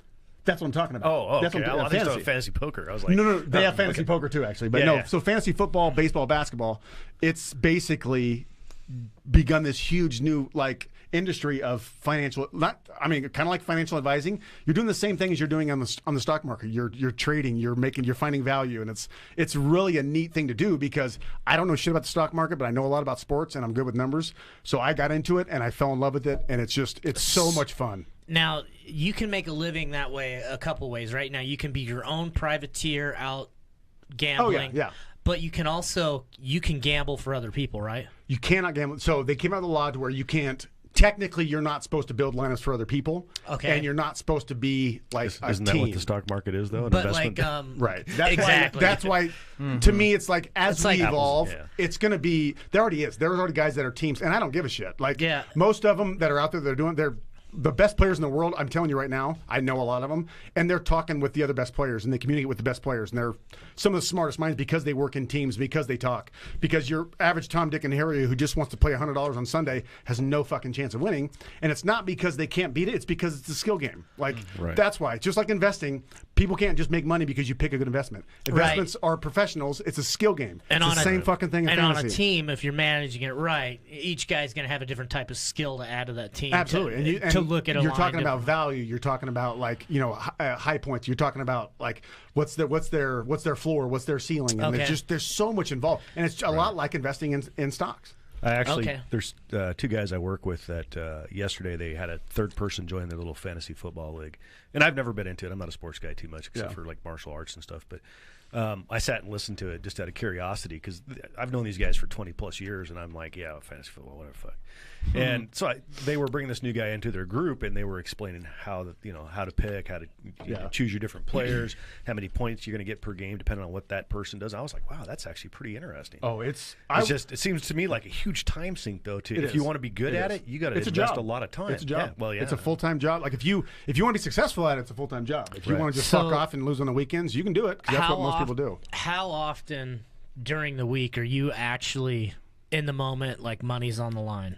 Oh, well, here's the thing. Summertime, like after the World Series, so I got back from Vegas like around July 10th, 11th. Mm-hmm. Since then, it's kind of my time to chill, where I kind of just play cards a little bit. I'm working on another project like I told you about earlier. We'll talk about it on a later podcast. But so for me, like this coming week is where shit gets real. Like this is where I start my prep for the first week of football next weekend. So, I mean, I'm spending every day. I usually load up 4 or 5 podcasts a day, listening to information, listening to the smartest people in the country about football. You're talking about injury reports, game scheme, everything. And then you can listen to shows like on NFL Network or ESPN where you get all the commentators. Now, most of those people don't know what the fuck they're talking about when it comes to actual like fantasy, but you can learn a lot about what they think the game is going to happen, because this is a game of being predictable. It's just like stocks. The whole point is to try and predict the future. So, and you can do that through algorithms and through stats. And that's why the best players in the world, it's not luck. It's not fucking luck. It's 100% fucking skill. Yeah. And people who, just like in poker, be like, oh, anybody can win. And you know what the fuck you're talking about if you don't think it's skill. Like, the way I can always judge somebody on their skill level is immediately saying, well, how do you play? Oh yeah, I gamble a little bit, or I play fantasy football, and you don't fucking play. Like, there are people that play fucking fantasy sports, and there are people that play poker like that are competitive, like it's a fucking business, and there's people that just use it as a vice. Yeah. And just like Robbie, if you're listening to this, you need to check this shit out. You guys do your little fantasy thing. It's just I've learned a lot. I've seen marriages lost in this business. I've seen so many fucking degenerates that just lose their fortune because of it. As a business or a way to make a living. Yeah.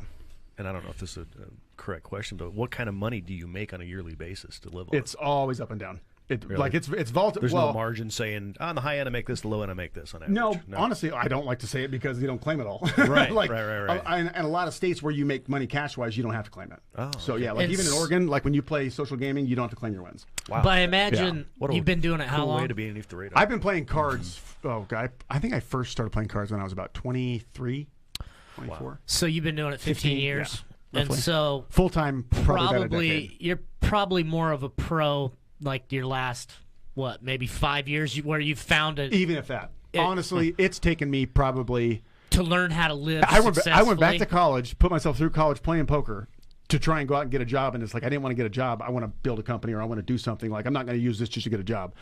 So it was like probably about 35, 36 is when I really, because like one of the most difficult things to do in this type of lifestyle is controlling a bankroll. Bankroll management is the number one fucking thing in poker, in fantasy, in investing. If you talk to stock market, they tell you the same fucking thing. It's bankroll management. It took me a long time to deal with that, just because I was just kind of a young cracker from Idaho with that, started making money and having fun, and like we were pretty poor growing up, and we didn't have shit, so I fucking spent a lot of my money, traveled, partied, and had a great time throughout my 20s. And then, once the recession hit, like in 08, 09, that's hit me really hard. Poker fell off. I actually had a job that I was doing. I would work about 3-4 months a year total, and then I played poker on the side, and I was making good money. Our company went under. So that's where I went back to school, and I was like, I got to do something else.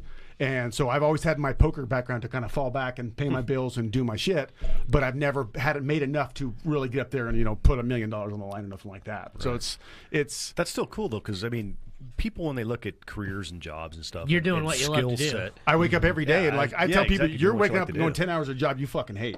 Like I wake up every day when I want, I go do whatever the fuck I want, and I go play cards. You know what the difference is, and I feel it sometimes, the vulnerability in it because of my military background. And fuck, I started working on a farm when I was like 8 pulling rye. Yeah. I've always had a boss, and when I got out of the Army this last run, and you make that true entrepreneur, like being a poker player, you're an entrepreneur. Fuck, you're 100% self-employed.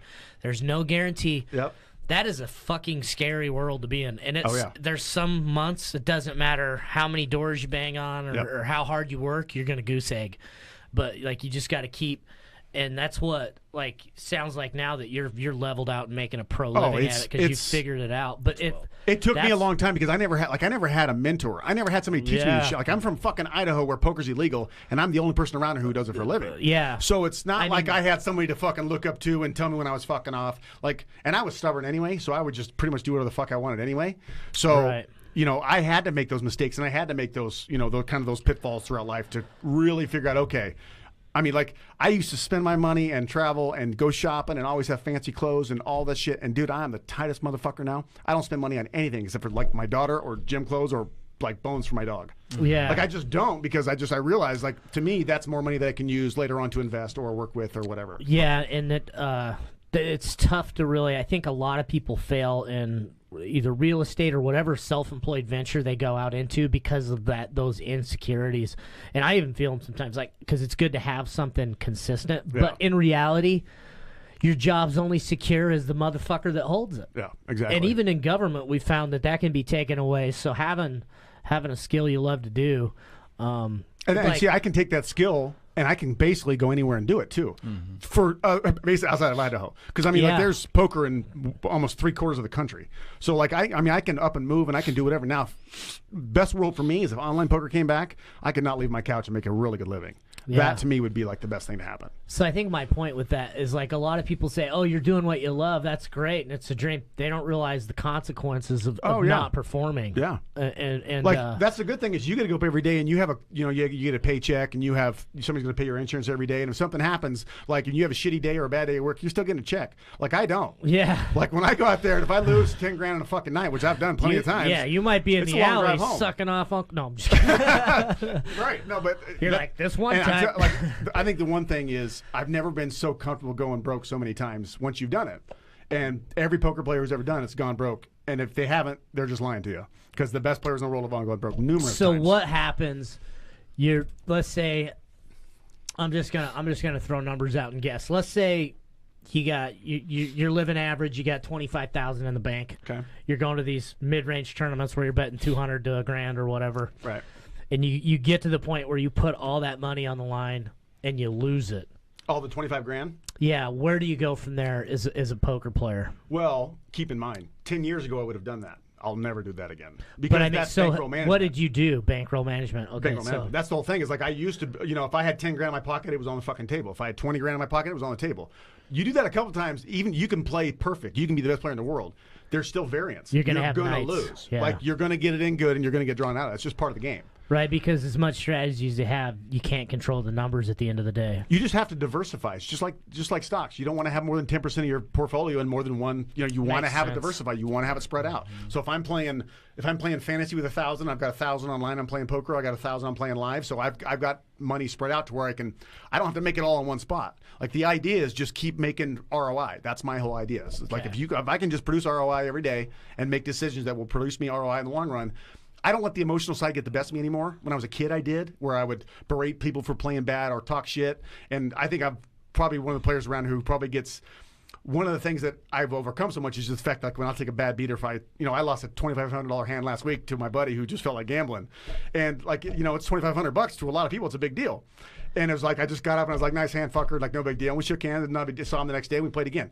So a lot of people you drive, I'm like, oh my God, I lost $2,500 and I played it fucking perfect. Like, I've gotten to the point where that's a day at work to you. It's a day at work, but it's like I got this man to put all of his money in on such a horrible investment, and I'm so far ahead. That's where you make money. You're going to lose sometimes. You have to deal with the outcome. But because of variance, I know if we do that 10 times, I'm printing money.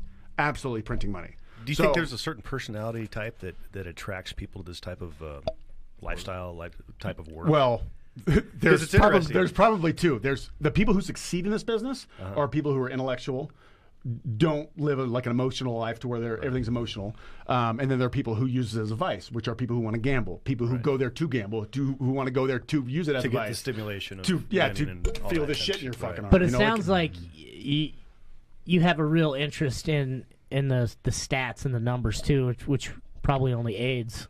Well, absolutely, because I do understand the analytics of the game. It's one thing to understand it; it's another thing to maybe appreciate it and fully dive into it. It sounds like you've got the passion for it. You'd have to. You have to. Well, here's the thing: if you don't enjoy what you're doing, like, and I don't wake up every day thinking, "Yeah, playing poker today, woo!" Like, I don't do that. Like, I'm like, I get out of the gym and I'm like, "All right, let's do it. Let's go to work." Like, I don't, and then I go to work and I'm even keel. I don't let my emotion get the side of me. And if I win, which I usually do, I don't always win.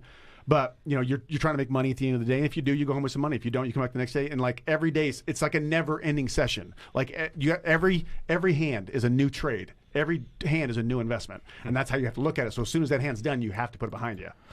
And I think a lot of people, it's so funny. I hear this because if you ever around people who talk poker and people who get who play a lot, they'll always talk about, oh, I got pot odds or I'm getting the right price. And to me, it's like one of the most stupid excuses to play bad because I know the fucking numbers and I hear people fucking spew numbers all the fucking time like they know what they're talking about. Oh, I'm getting priced in, and I'm sitting there going, this motherfucker's drawing dead. But yeah, you're priced in. Come on, let's go. So what are some of those terms? Well, for our listeners, priced in. Okay, what does that mean? So everything in poker is about odds. Okay. So let me explain something to you. So let's say there's Teach me, so Massa. there's $25 in the pot. Okay. So I'm going to bet $25 to win that $25. Okay. So now there's going to be 50. So for you to call, you've got to call $25, but your price is you're getting 2 to 1. So you're putting in 25 to try and win 50. Okay. Okay. So that's your odds. So let's say there's $100 in the pot. And you're calling my 25. So if you're calling your 25 into a $100 pot, you're getting 4 to 1 on your money. So when you're talking about, because there's 52 cards in a deck, so there's always a percentage about what the card you need is going to come, and to understand that probability. Okay. So let's say I'm on a flush draw, which basically means there's 2 of my suit on the board if we're playing Hold'em, and I've got 2 hearts on the board and 2 in my hand. So I need 1 more heart in the deck. Okay. For a flush. For a flush with 2 cards to come. Okay. A turn and a river. You're typically really, like I would say, probably around 33 to 35% to hit your flush. Okay. So what you basically need is, in order to get the right price, you need at least 3 to 4 to 1 odds to make that correct call, because you're not going to hit that flush every time. So if you draw for that flush every time, you're going to lose. Yeah. So if I ever played poker against you and won, it would be that one shining moment, probably, and then it would be a murder. Honestly, you've got some in-depth knowledge. Oh, absolutely, yeah. Sure. I know the numbers and the percentages. So as soon as the cards come out, like I don't even have to think about it. A 33% chance, you'd say, is pretty damn good, right? To pull a flush. Gambling stakes. It just depends on how much money is in there. If you've only got to call 100 and there's $700 in the pot, you better call every fucking time because you're getting a really good price. So you're saying, that's. But if let's say I bet 1,000 and the pot's 100, now is that a good price for you to call? No. You're getting basically 10% on your money, and you're a huge underdog. You fold. So that's where understanding the difference is, and that, like, most novice players don't understand the true numbers behind it. They just think, oh, I got a flush draw, I can't fold, and they'll just get their money in. Okay. So just understanding. You brought the point the other day, like, if you play with me, you need that one shot. I'm so bad against people who don't know what they're doing. Imagine trying to read somebody who doesn't know what the fuck they're doing. I can't figure out what the fuck you're trying to do. If you've ever been good at anything and then hop in with someone that isn't that great at it, sometimes you don't know how they think. You dumb down to their level immediately because... And you have to. Like, I go back to playing like straight ABC beginning poker style to beat people like that, because you can't beat stupid. The most dangerous. That's the same in anything. It is. It is. I mean, you'll find it like in fights. If you ever sparred with somebody that's never sparred before, they're the most unpredictable person. You don't know what they're going to throw, and you usually get caught by something stupid. Yeah. Yeah, and poker honestly is a lot of the same way. Where if it's a new player, they don't really know how to act, and smart players will be more on the conservative side rather than try and splash a guy who doesn't, you don't know what the fuck he's doing, because it's just very highly volatile. I have a friend who, she's new to poker. She's been playing about a year and a half, and she got really successful because she was this new girl who came in, played on a pretty decent stakes game in Vegas, but because she was new, she read one book and came in and was just super aggressive. And so these players who were really good, kind of landed. Oh no, it landed. She blew the table away. Okay, she was dominating because nobody knew what the fuck she was doing. Is this the one I know? Yeah. Okay. Yeah. So she had, and it's not that she had a lot of experience, but one thing that always works in poker is aggression. Because most people just get scared. And if you're kind of like new or inexperienced and you're aggressive, and against a smart player, they're like, well, they have to have it. How the fuck can somebody be? So she would do that, and she was just printing money every weekend and had a really good first year because nobody fucking knew who she was. She'd play for a couple hours. It'd be brand new faces, and she's like this little hunky-dory, cracker-looking white girl, sits down at a table, and everybody thinks she can't play, and then all of a sudden she's shoving hundreds and thousands of dollars in front of your face, and you're like, well, I think you see this, in professional sports and just about anything. It's just like until a running back or a fighter or whatever, man, they hit this hot streak, and it's like, or what do they call it? The sophomore slump. Sophomore slump. I was just going to say that. Yeah. So many NFL quarterbacks go through that where they have a great RG3 first year. Nobody knew what to do with him. He did great. Second year came back. Now the film's out. Now the film's out.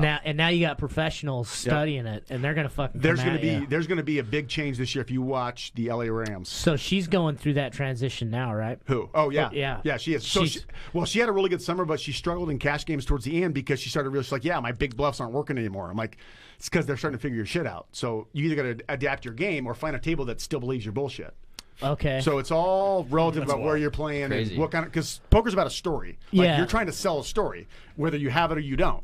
And whether or not you want that person to call or fold. So there's always a story you're trying to tell. Typically, when the information doesn't add up, if you're really good at reading, that's typically when you'll find a bluff. Is when things aren't making sense. Okay. You seem like the stoic type in poker. Is that kind of your role? Yeah.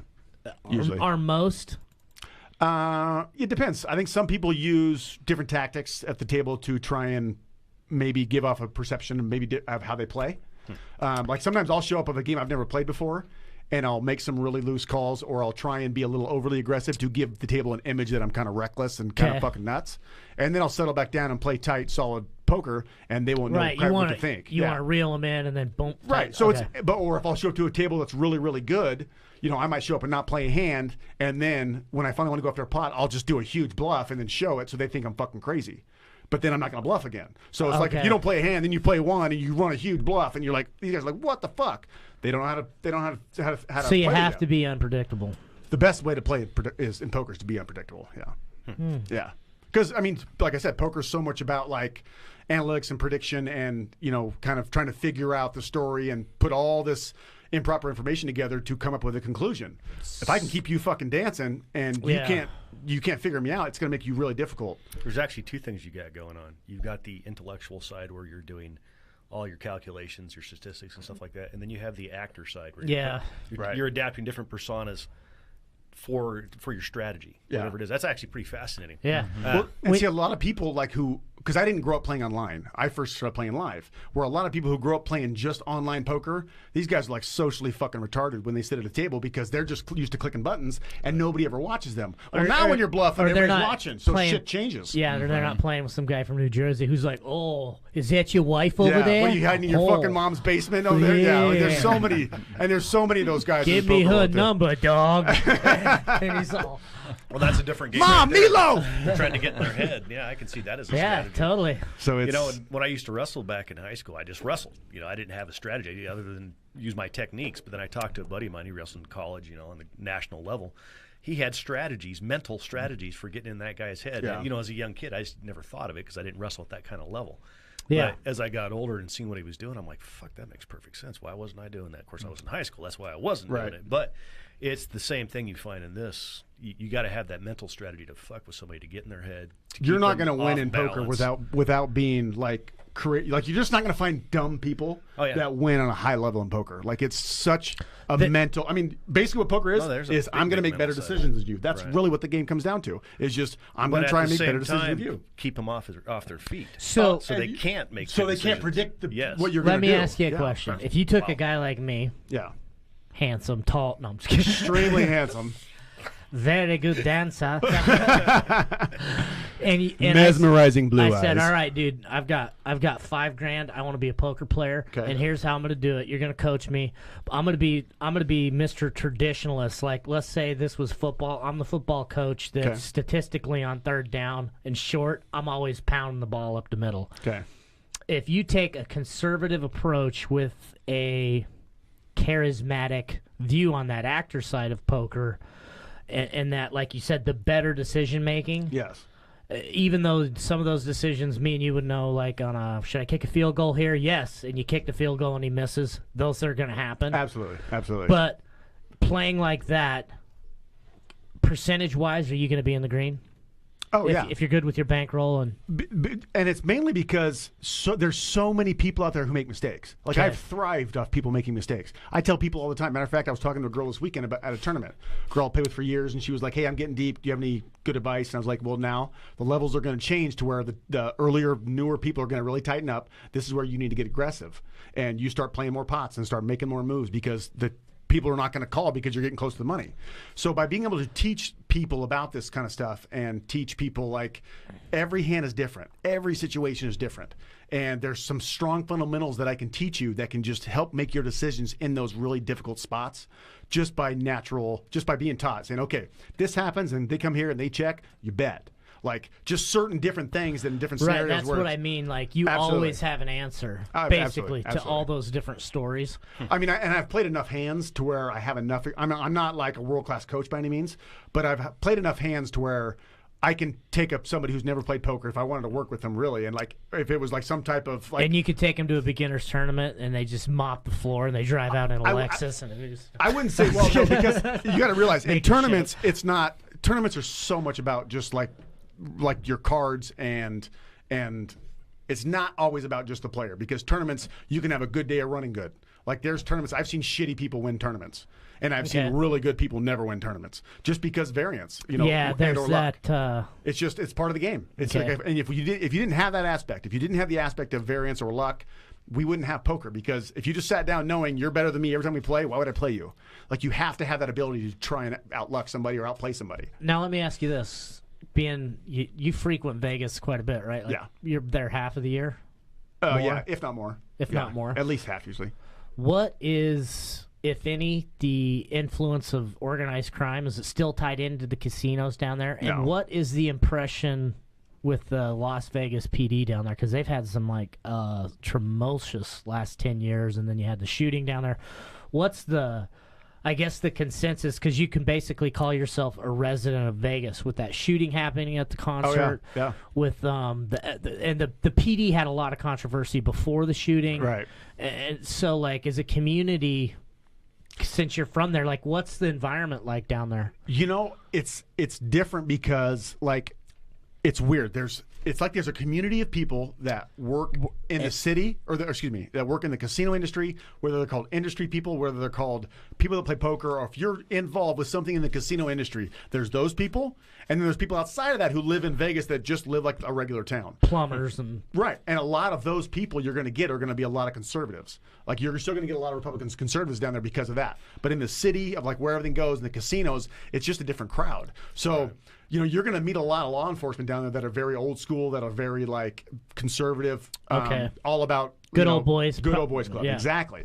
Now, I would say it's gotten a little more advanced now because we've just gotten older, and because, like, Vegas is growing very fast. Right. And I think that's kind of where I mean, it's crazy to think. You know who's running for I believe he's running for their governor right now, which is the guy who used to run the the Cat House show on brothel. Vegas. The brothel. Oh, yeah. So that guy's basically calling himself the Trump of Nevada, and he's running for office. Yeah. Well, hey, here's the thing. With prostitution, it's the oldest fucking trade in the world. It's not legal. And in Vegas, just because not legal in the county itself. You can have call girls. That's why they stand outside and hand out those little fucking pictures. Cars. But outside of the county, and I think that's anywhere in Nevada. You can't be in an actual city. So like that's why it was kind of funny. Me and my buddy were heading back from a tournament last weekend, and we stopped in Wells on the way back, and I've never seen one of those whorehouses. And I told my buddy, I was like, hey, I saw one the other day, and he's like, take me over there. I've never seen one. So we went to go look at it, and we were way too scared to go in. But I finally saw my first one, and it was two right next to each other in this fucking meth-looking town of Wells. I mean, it looked run down, and it's two little whorehouses chilling right there. And I was like, I used to see the one down there outside of Reno all the time, the Mustang Ranch. Mustang Ranch, yeah. Yeah, I've been by that several times. And I had to have seen that one at some point because I've driven by there, but I just don't remember where. But it's crazy to think of like how it's so different in Nevada. And there's some of the laws that are so liberal, and then some that are really changing. But what's crazy is when you've got Vegas, and then you've got Nevada. Yeah, exactly. Yeah. And like maybe a little bit. I have driven so many fucking dark roads through Nevada, like going to different cities and playing and stuff, and it is so like country. Not just country, but I mean like you're seeing these little tiny towns out in the middle, and it's just like. They're like these little meth communities or something. That's all I ever think of because shit's just backwards in these fucking towns. It's like running into Arco. That's exactly what it is. Yeah, or Adrian. Yeah, you're like, Jesus. They gotta come out of the rocks. Oh, they have one gas store. They'll have 4 different single wides lined up as like part of their city, and like that's their fucking town. Yeah. Welcome to Arco. This is the church, the gas station, the laundromat, the police department, and I got a guy in a wizard suit next Tuesday showing up. He'll take 10% of your income. Well, they got that. They got the conning tower there too. Yeah. Oh, true. And it's the honky tonk on Friday nights. Speaking of shithole towns, I thought I'd bring Emmett into the mix. Oh God! As funny as that is, the buddy I took with me to that tournament last weekend, he's from Emmett, so I fuck with him religiously. That's where my grandfather was born at. McClin, our Mark, the one we give a hard time all the time, is from Emmett. Yeah. Yeah. What? He's an Emmett boy. It. Yeah. Wow. Explains so much. I always knew he had some inbred tendencies into him, but now it's. I hope you're listening, Mark. Yeah. Emmett, Idaho. Yeah. Did you think the cherry festival is about picking cherries? Wow. Yeah, I sold a house once in Emmett. I think it was part of the homeowners association was in there. The code, like you have to impregnate at least one family member. It was in the covenants. Actually, on the flip side of that, because Emmett's a more conservative place, or at least it was at one time. I haven't been over there in years. I think that's where they were prosecuting that young couple. There was a guy who was 21 and his girlfriend was like 17 or in a minor age, and they were trying to the city was trying to push like statutory rape against them, even though the families were okay with them having a relationship. The prosecutor just took it upon himself because he thought it was the moral thing to do. Do you guys remember that? That was like 10 years think a lot of Maybe prosecutors probably are going to be riding shotgun with Satan when the fucking day I would agree comes with down. that. They seem to get too interested in their career after prosecution. Yeah. Right. They just want to build those stats. Yeah. I don't know how build many a resume. How many criminal defense attorneys brag about being a prosecuting attorney? Oh, it's the first thing out of their mouth. It's like, prosecutor. So wait a minute. You were on the side of good, and now you're on the side of evil, or are you just on the side of money? Well, that prosecutor down there in New Mexico really screwed himself. Oh, with yeah. The jihadist group out there in the desert. That's right. He let him go. The prosecutor fucked up on technicalities within the law. So the judge had to let him go because that's what the law said. Oh, my God. So, yeah, he's kind of screwed his prosecutor career up, I think. Yeah. I heard he's reflagged. How do you fuck that one up? I don't think it's a good job. Get paid by somebody above you. And here's the thing. I don't think it's a good job for anyone. No, I agree. I think either way you slice it up, you're gonna be making some bad decisions. Yeah. You have to. Morally. Well, that's kind of like, private prisons. Yeah. Oh, there's so much money in private prisons. You got to keep people in prison regardless, That's just, it's wrong. Mm-hmm. Yeah. What were we talking about Emmett for? I think we talked about Mark and then, sold the house. Oh, we were talking. I was just joking around about getting your cousin pregnant or something. Yeah. It happens. My grandfather was born there in 1916. I'm from a small shithole. From Horseshoe Bend. Town. Yeah, American Falls. Oh, you're American Falls. Oh yeah. That's like the armpit of Pocatello. Well, yeah, exactly. Blackfoot's the asshole. Yes, it is. Blackfoot is the asshole. What is it about Blackfoot that is just? Is it the Indians? I don't know. I don't know. It's I think I heard they have a really big gang and drug population there too. For a small town as it is, dude. But yeah, I mean that's.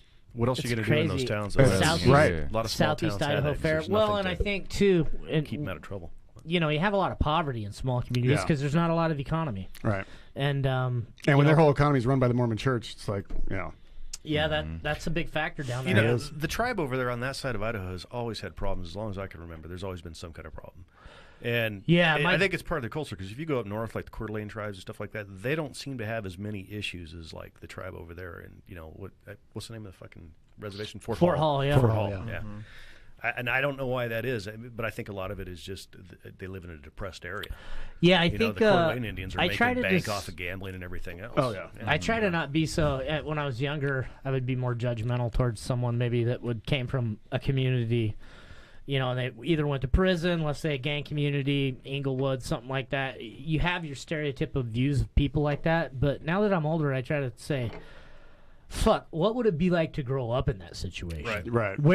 Realistically, what are their odds of like fucking... That's just part of maturity, and it's man. easy to sit back and say, oh, yeah, that guy really fucked his life up, or they're really doing this, that. And it's like, like I said, it's easy to love God when very easy to love God. It's like people in prison. I found God because there's nothing else to fucking do in prison. Yeah, when you're just praying like because you need faith of something, and it's the easiest thing to turn to when you're poor. Oh, bless these pancakes! I'm here to tell you, folks, there's no wizard upstairs that gives two fuck alls about your. Doesn't pancakes. care about your pancakes. Jesus. Is that nurse that our own ego? I think. Yeah. Probably still gonna get salmonella after you say a blessing. Yeah. I don't think so. Just that. I don't know. I'm listening to you guys talk, and all three of you guys are entrepreneurs of some form, and I'm not. I mean, that lifestyle has never had an attraction to me. So when I was talking earlier about personality types, I know you're an A-type personality. Yeah. I get the sense that you are too. Yeah. Tim, you're a little bit more subtle, but you're still kind of an A pretty personality. A-type. I'm quiet here. So I see the draw there. It has to do with the personality type. For me, my job, it's just a way to support my hobbies. Apparently, it turned into a career I didn't even notice until recently. I'm like, oh, fuck, I've been here 26 years. I've had a career. You have the perfect situation, too, because your career allows you to enjoy your hobbies. And that's the main reason I stuck with it, because my hobbies is more my life rather than my career. You're in that location is and what we're trying to do is kind of make our hobbies our career, I think. No, that's the podcast you're kind of doing it, Right. Yeah. No, and that's actually cool, but I don't think, I have hobbies like I'm big into the outdoors, backpacking, things like that. I like guns. I play with guns a lot, and I enjoy all of those. But I don't know if I'd want to do it as a career, because I don't think it could ruin it. Yeah, it could ruin it. Friends of mine were like, "Hey, you should be a guide. You've traveled a lot. You could take people." And I'm like, "But I don't want to babysit." Yeah. I'm just here for myself. That's the selfish thing. It's because you enjoy doing it, not teaching it. Yes, exactly. It's a different thing. Like my brother was a professional golfer. Same thing with him. He loved playing golf, but he got burnt out. But it's like, and I asked him when he was quitting, I'm like, are you going to do something else, maybe like club pro or teaching pro? He's like, God, no. He's like, I don't want to fucking teach people golf. Like, he loved playing golf, but he's like, the last thing I want to fucking do is teach some fucking 20 handicap how to fucking make it an 18. He's like, I do not want to fuck with that. Yeah. And I was like, neither. It's the same thing. Like, just because you love doing something does not mean you want to sit there and teach some other fucking idiot how to do it. Well, shit, you were with me when I didn't I switch my major from history? Yeah. When we were in Iraq? And for that reason, I love history. Yeah, me too. Learning it in school and having to write essays once a week was destroying my love for it. And I was like, same thing with that. art for me. I can draw, and paint and shit like that, and I do it when I feel like it. It's just every now and then I'll get inspired to make some creative piece of work or whatever. Yeah. And when I was younger, everybody's like, "Oh, you should become a commercial artist," or something along those lines. And I was, even then, 16, 17, I was like, "But I do it because I enjoy it. I don't want to do it and have somebody say, hey, I want you to design this." Well, fuck it, maybe I don't feel like drawing that. So for me, I think doing it as a job would ruin it for me. It could, It can. Yeah. Especially if somebody's dictating what I have to do within those parameters. Yeah. I mean, what you're doing is not quite the same, because you're dictating what you're doing. Yes. You're not. In order to succeed, it's all on you. Yep. I don't know. It's just weird. There's certain those personality types that just definitely has more of a draw to that type of career fields. Yeah, there's funny little things like that too. Like I found out in comedy, there's these comics that are coming out. I think Ian Edwards is one, and they're getting on stage and just murdering and becoming all these famous guys. These guys were writing on shows. That's all they did. They started in stand-up comedy. They get picked up by television shows and become writers. And I guess it's the age-old thing. Like, they get comfortable because the money's good. Yeah, it's guaranteed. Hey, we're doing this many seasons, so they just start writing on shows. They kind of lose their love for comedy. But that makes sense. They go back on stage and they're brilliant. But it's one of those things. It's like, I'm sure. until they get big. I know for a fact the money in comedy is little to none. Until you make it big. It's dick all until it's nothing until you same get with big. fighters. It's one of those things. It's just like sink or swim. Yeah. So like, Well, again, of course, fighters, comedians, they're doing it because they love it, not necessarily for the money. Some are probably doing it for the money. But what's funny is they get with they're doing what they love, and they can get sucked into something that's related to it, but not their passion. Right. And they get, they call it like being extorted of all their creative ideas because you're giving it to someone else, for their show. Yep. Wow. Are you going to get back into comedy anytime? I want to, yeah. I've written a couple new sets. I think I'd be way better at it now that I'm sober. Stand-up. Oh, no, yeah, I've seen him. Yeah. Jake was... I went to you one of your first ones here. Yeah. Oh, no kidding? You guys have known each other a long time then. Yeah. That's probably it's been close to probably 10 years. It was 10 years because I think it was about, it's been maybe a little years. more, yeah. Yeah, 11 or 12 because it was 06, 07 when I met you in 08. That's right. Yeah, and I did a little bit of research on it, and there's opportunities to get picked up and go out on the road and stuff, but the way you get money doing that is from the comic you're touring with. So if it ain't Joe Rogan or some big name that can pay you decently, like he takes all those murders on the road because they can make so much money. But like when you start out, man, you better be slinging dick on the side. Sucking dick for coke. That's wild. Better be on Backpage at night. that whole lifestyle, I mean, I understand why some people do it, but for me, it'd be like, there's nothing there for me. Just like, I think it's really cool what you're doing. Yeah. But to me, I would never do it because there's no attraction to it. Right. It's just, I mean, I find it interesting from the statistics point of view. I think that is really, really cool. But I couldn't imagine myself going and playing it and actually enjoying it. Trust me, my dad's the same way. He's like, I don't know how the fuck you do it. Yeah. He's like, I don't know how the hell you get up every day not knowing if you're going to make money or not and go do it. Well, it's not even that. I mean, money's never been a big motivator for me. Yeah. You just ask my kids. But I'm hobby driven. I mean, the things that I enjoy doing, I do it for self-pleasure more than to make a career out of it or anything like that. So I totally understand why people do it, but it just doesn't work for me. It's just like the guys that like watching sports at work. I like watch BSU football every now and then, but I just don't have the passion for the sports like a lot of these guys do, where they get up every day. Oh, dude, the Cubs did this in baseball. That's and I'm me. like, who the fuck are the Cubs? That's me. Except the fucking Cubs. Fuck the Cubs. Yeah, see, I just don't use even it watch as baseball. I can think of. But one of my friends that he was in minor league baseball when he was a younger guy, and so I understand why he does it. But it's just the different interest that people have. Like I love history too. I don't know if I'd ever want to do it as a career, though. I mean, is it even a career? Are you going to be a professor? That's it. I mean, you don't want to be like a 7th grade history teacher? Yeah, but I mean, if you truly at all, if you're seriously passionate about history and you want to share that with other people, I get it. That's where you'd probably be a really good teacher. And just like, I might be a good teacher, and then you get your paycheck, and then next week I'm drunk, and I'm like, and we fucking murdered a bunch of Indians, and I think Christopher Columbus gave my cousin syphilis. Well, see, my job is actually a really technical job, and I don't really think about it because I've just done it so long, and I'm good at what I do. And I've made a career out of it, but it's not a passion for me. I mean, maybe the challenges of it, I enjoy the good mental challenges that happen just almost every fucking day. Problem solving, yeah. Yeah, it's problem solving, a different type, but I've separated that from things that I really enjoy. I mean, I love my job. I don't like the politics sometimes, but I love the work because of the challenges of the work that it presents to me. And I don't really have a boss per se. I mean, I have a boss, but he's just totally hands off because he knows I know what I'm doing. He just leaves me to, every day I go to work, I'm like, all right, what am I going to do today? And it's all on me, and I like that. So, does anyone ever give you a hard time? It's like, or tried to give you the speech, like gambling is what you're doing, Jake? Oh, God. You know how many fucking times I've had that talk? Oh, the moral talk? Oh, Jesus. It's like, hey, fuckhead, every day you go to work, you're gambling. First off, you're gambling those hours you're putting in, you're going to get a fucking paycheck. You know what I mean? It's funny because I don't even like having the conversation with people about it because they're already on the defensive thinking they're in the right and I'm in the wrong because they don't understand what they I'm doing. own the moral high ground. Exactly. Yeah. And I'm sitting there like, do you even understand what gambling is? Do you not understand that every fucking investment you make, every time you put money in a savings account, every time stock is traded, you're gambling. Well, if you don't think you're fucking not, you're being lied to. But the federal government, there is a chance you can lose your money. The federal government's got $250,000 insurance at that bank. Oh yeah, of course. For all billion people in the country. Huh? Yeah. They live in we life's saw that bailout gambling. a while ago. It is. It is. I mean, you drive on the freeway, you're taking a gamble with your own life. Yep. I mean, there's just so many. It's all about gambling. Your whole life is it just depends on how you... I think what really gave gambling kind of its stigma about being so bad and was back when Lifestyle. Same reason back when earlier America where people were making money and they always said, oh, the rich people, they're crooked, they're wrong, they're stealing, they're like, that's how rich people were looked at. And it's like they're just smarter than you and making better decisions. It has nothing to do with what you think, like just because they know how to make money.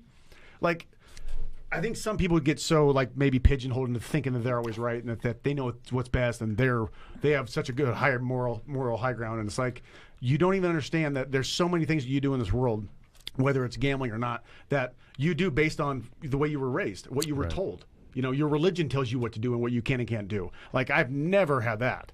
So for you to sit here and tell me that what I'm doing is wrong, motherfucker, I ain't gambling. If you want to play with me, trust me, you're gambling. Let's play. Like that's the way I look at it, because you ain't gonna fucking beat me if it's gonna be somebody who doesn't know what they're doing. Like you want to play? Yeah, you can gamble all you want. Let's go, because it ain't gambling to me. It's business to me. Yeah. So and here's the thing: you can choose to gamble. Like you could mathematically go at a hand that is just you're not getting the right odds. You are but you just want to try and see if you can hit. That's gambling, and you can do that. But when you think like that in poker, you're gonna in the long run you're gonna come out. There's no longevity. None. I just think it's cool. That's kind of an original entrepreneurial job. You're making your own career, but it's on something totally non-traditional. Completely, especially in Idaho. I guess it's kind of traditional in a way. There's always been gamblers. Poker's been around here forever, but I mean, it's games of chance have always been around. But it's just really cool to actually talk to. It's not the normal circles I would run in. That's one of the reasons when he called me last night. Hey, you want to come on the show? This dude's a gambler or a poker player. And I'm like, that's kind of cool. I'd like to check that out. It's fascinating listening to this. Yeah, because it's something way out of my lane. When you're in Vegas, there's lots of people who do it for a living. And there's different groups, and there's thousands of people who do it for a living. In here, there's just not. Yeah, so when I tell people around here, like, oh my God, how do you do that? How did you get into that? I'm like, trust me, it's not because it was Idaho. Right. Like, I had a job where, when I was 21 years old, I was traveling the country on the weekends, every weekend to new cities. So I'd get bored. And then when I found poker, I would Wait a minute. What? Stab in the dark here. Were you a Chippendales dancer? I moonlighted as a Chippendales dancer. Yeah. Seriously. Whenever the bankroll goes bad, that's when Jake kicks in the Chippendales. Yeah. Oh, that's funny. Very nice. Speaking of moral high ground here, right? So most of our dancers have a lean and physique build, Mr. Panzeri, to where yours is not fat and flabby. Yeah. Although your dance moves are incredible. Here's $1. You remember that on Chris Farley and Patrick SNL, Swayze? yeah. Patrick Swayze and Chris Farley, right? Yeah. God, that was good. That was a great one. You kind of went off on a tangent. I forgot what we were talking about. I had a question for you. I did too. Oh, go ahead. Did we talk about card counting yet? We have not. So I'm an analyst. I'm a numbers guy, super geeky. Okay. Like when I see numbers, I see games. Okay. Like I see a puzzle. Okay. So when I started looking into card counting, I haven't really done any research into it, but I watched that one movie that was based on that book. Yeah, Under 21. True story. It is true story. It is a true story. But I actually knew one of the poker players who was one of the guys actually in the story. Wow. He's a famous poker player, yeah. Like one of the characters? Uh-huh. Wow, that's super cool. Well, he was on card part of the counting. MIT team is what he was, yeah. Are you familiar? Like, do you do that? Like, well, keep in mind when when you're counting though, that's a blackjack table.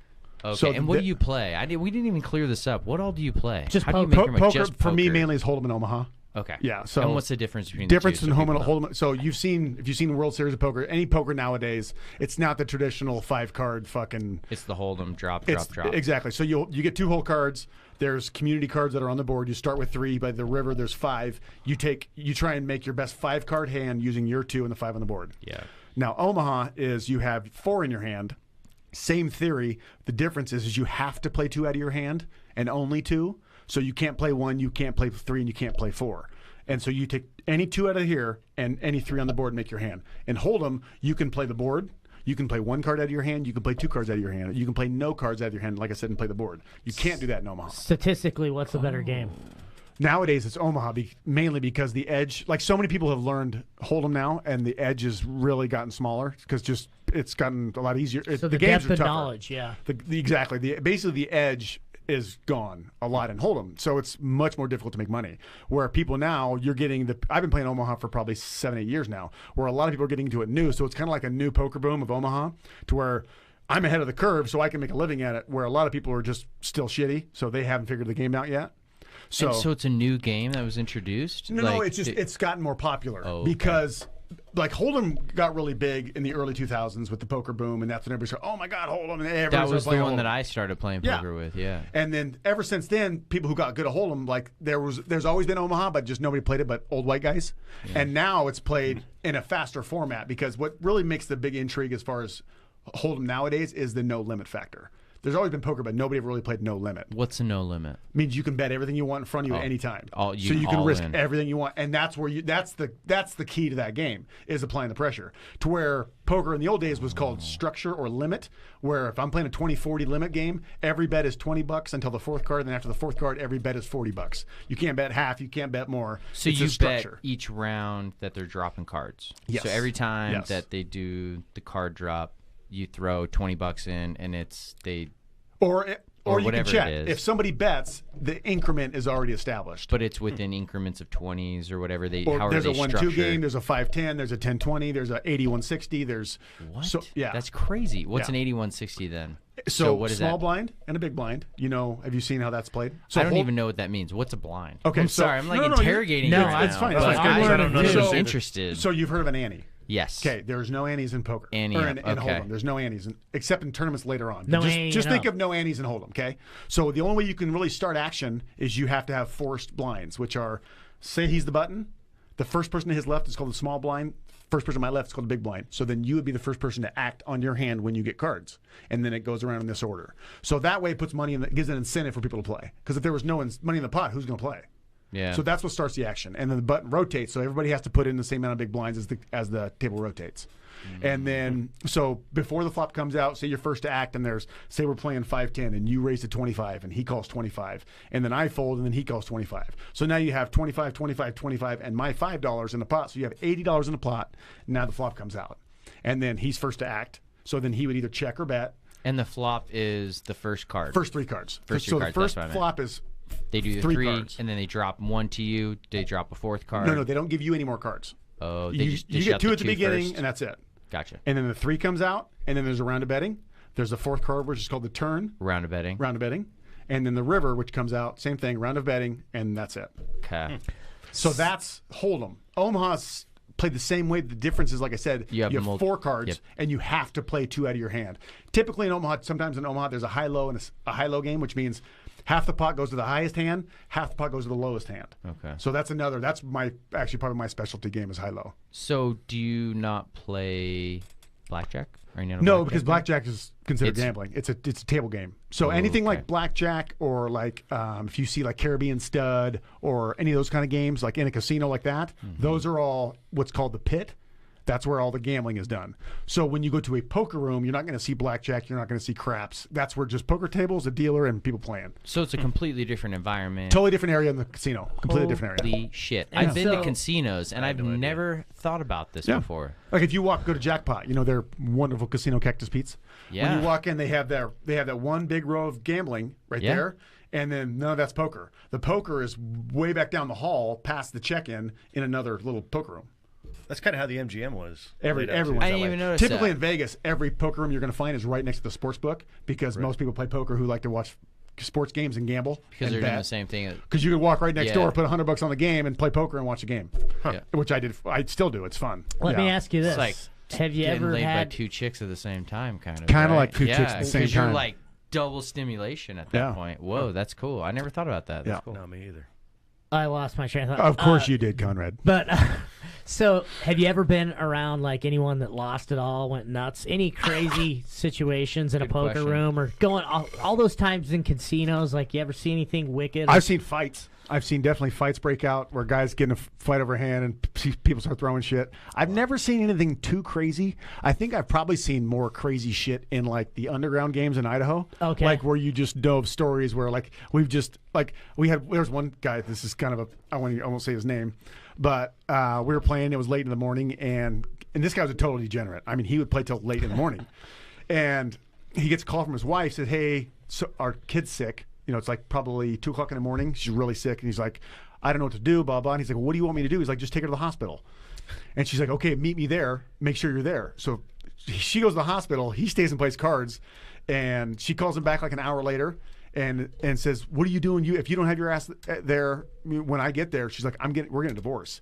And he's like, "Okay, I'll meet you there." 5 o'clock in the morning, our game finally breaks. He doesn't go. He got served with papers the next day. Jesus. Oh, wow. So that was. I can see why that would happen. Yeah, and honestly, I've seen a lot of guys lose their marriages because of it. I saw one dude. It was so bad. His house caught on fire. Wife calls him while his house is on fire and says, "Sweetie, our house is on fire. Like, you need to come help me." He's like, "Well, what the fuck do you want me to do?" He's like, "Did you call the fire department?"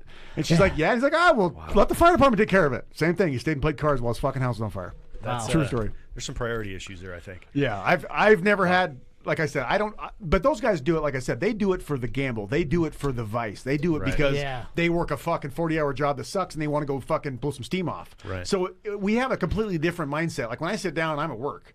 You know, I'm there working.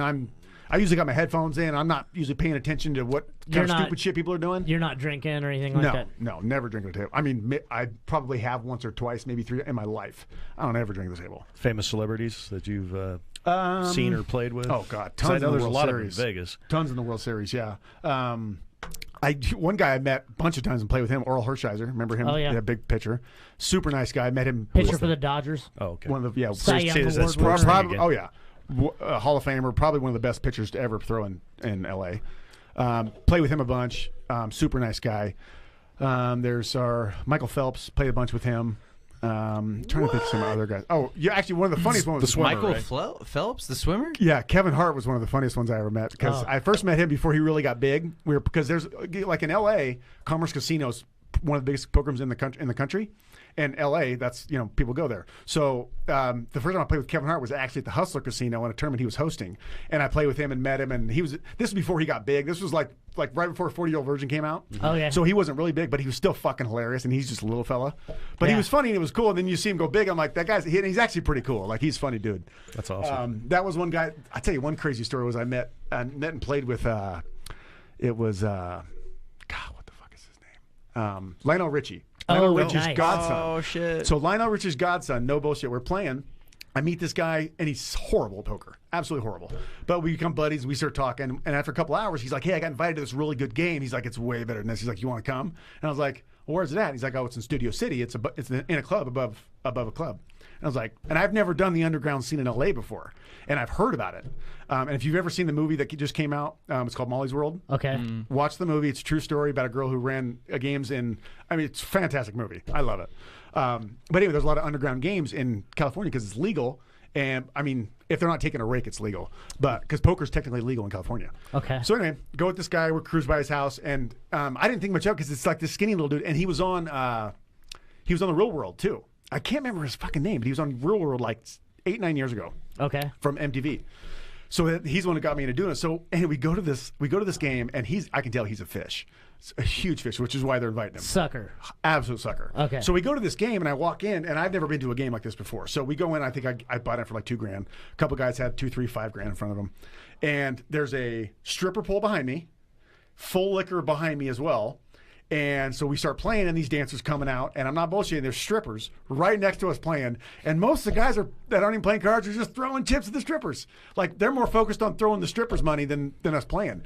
And I'm watching this game being played, and then I figure out why it's such a good game for like the house. So typically you'll have a max rake where you can rake out a game, which is usually like 10% up to $4. That's standard in Vegas, standard everywhere you go. $4, 5 max. These guys have a 10% per hand. Per hand. These guys have a 10% cap, or 10% no cap, which means 10% regardless of how big the pot is. So pot gets to $1,000, they're taking a black chip. Pot gets to $2,000, they're taking $200. Every fucking hand. And I'm like, so I'm smart enough to understand nobody can beat that game because the amount of money they're taking off the table throughout an hour of, say, 5 to 10 hours, that house is going to pull in so much money. There's only so much money to be made.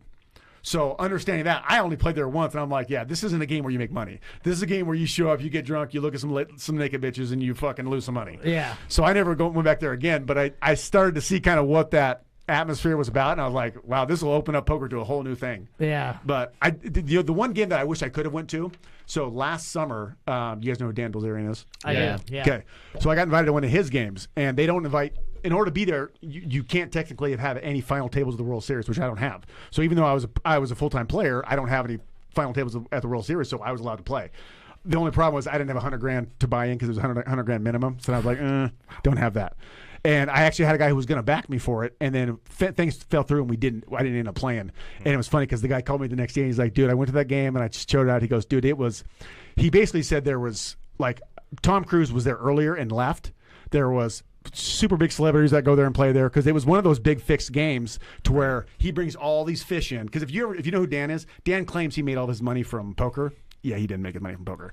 He is a winning poker player because he plays in fucking souped up fish games. Okay. Like at the Aria, he'll come in and they'll bring him in for action with other action guys. So he's beating up fucking idiots. He could not hold his fucking own in a pro game.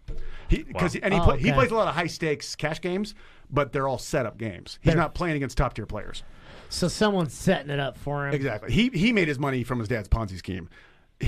Which is That's what I've proven 100%. His dad ran a Ponzi scheme and got put in jail, and somehow he got all of his money to Dan, and Dan got it. Wow. What was the Ponzi scheme from his dad? I don't know. His dad went to jail for it, and he was either out of the country when it happened or was prosecuted for it or something. But I don't know all the intricate details about that. But yeah, I do know that that's where he got his money from. Yeah, he does just claim the poker thing. Well, and it's smart if it's him because you don't want to sit and say, "Oh, my dad, I got it from my dad who ran a Ponzi scheme." Right. It's way better off saying, "No, I just know he's got a killer gun room. I would love to have." He does have a sick fuck. I mean, his whole fucking life's pretty insane. Yeah. But yeah, he's that's wild. He's a hero to a lot of young men, I would say nowadays. Yeah. But that's just because of that's an ego-driven thing, though. It's 100%. Like money, guns, women. Yeah. Yeah. Totally. Yeah. And I mean, and the lifestyle the guy's living. I mean, I guess you can't really complain too bad, right? If your dad gave you, $50 million to go fucking have fun with. I don't. What else you gonna do, you know? Yeah. And I know he's done, like, he did a couple small parts in movies. Right. And I know he has actually made some good money at poker. Like, he's cleared millions before in one game. But like I said, he's playing in games that are set up by these fucking, millionaires from out of the country. He went in with a bankroll already, so he could set that shit up. Exactly. He didn't have to fight through the ringer to. And he's not playing against top. It's not like he's sitting down with Phil Ivey and playing fucking world class players. He's playing businessmen from other countries that just want to come play with a lot of money. Yeah. See, but that's a different kind of smart there too, because he's way he's smart. Setting it up for himself up for success. If you think about it, if you already have the bankroll, I could start the consulting firm, and I could just be the guy that gets the fish for Jay. Absolutely. Right. Absolutely. There's money to be made everywhere. Well, things like that. And keep in that movie I told you about, one of the characters in there, which is Tobey Maguire, who's a good poker player. He was one of the guys in that movie that was if you ever watch the movie, which you should because it's a really good movie, he's the guy who's the actor in the movie that basically is the one who's beating everybody and bringing in the fish and controlling everything. And then when he finally leaves, he takes the whole game with him. So he understands the business as well, knowing he did it because he just enjoyed playing poker. He didn't do it for the money. He liked to fucking just crush people. So he would keep playing his games and keep bringing all the fish and letting other people win and lose. He even had a guy that he was staking in the game, which is usually pretty wrong. So he's staking this guy in the game. The house doing that's pretty bad, right? No, he's not a house player. So he was a player that would come and play. But he would stake. But he would put the money, give another guy money to play in the game. Knowing he's a good player, and because this guy always won, so he puts this guy in to keep making the money, and then Tobey Maguire keeps making money too, and all these guys are just dumping millions. So they're kind of like a joint venture.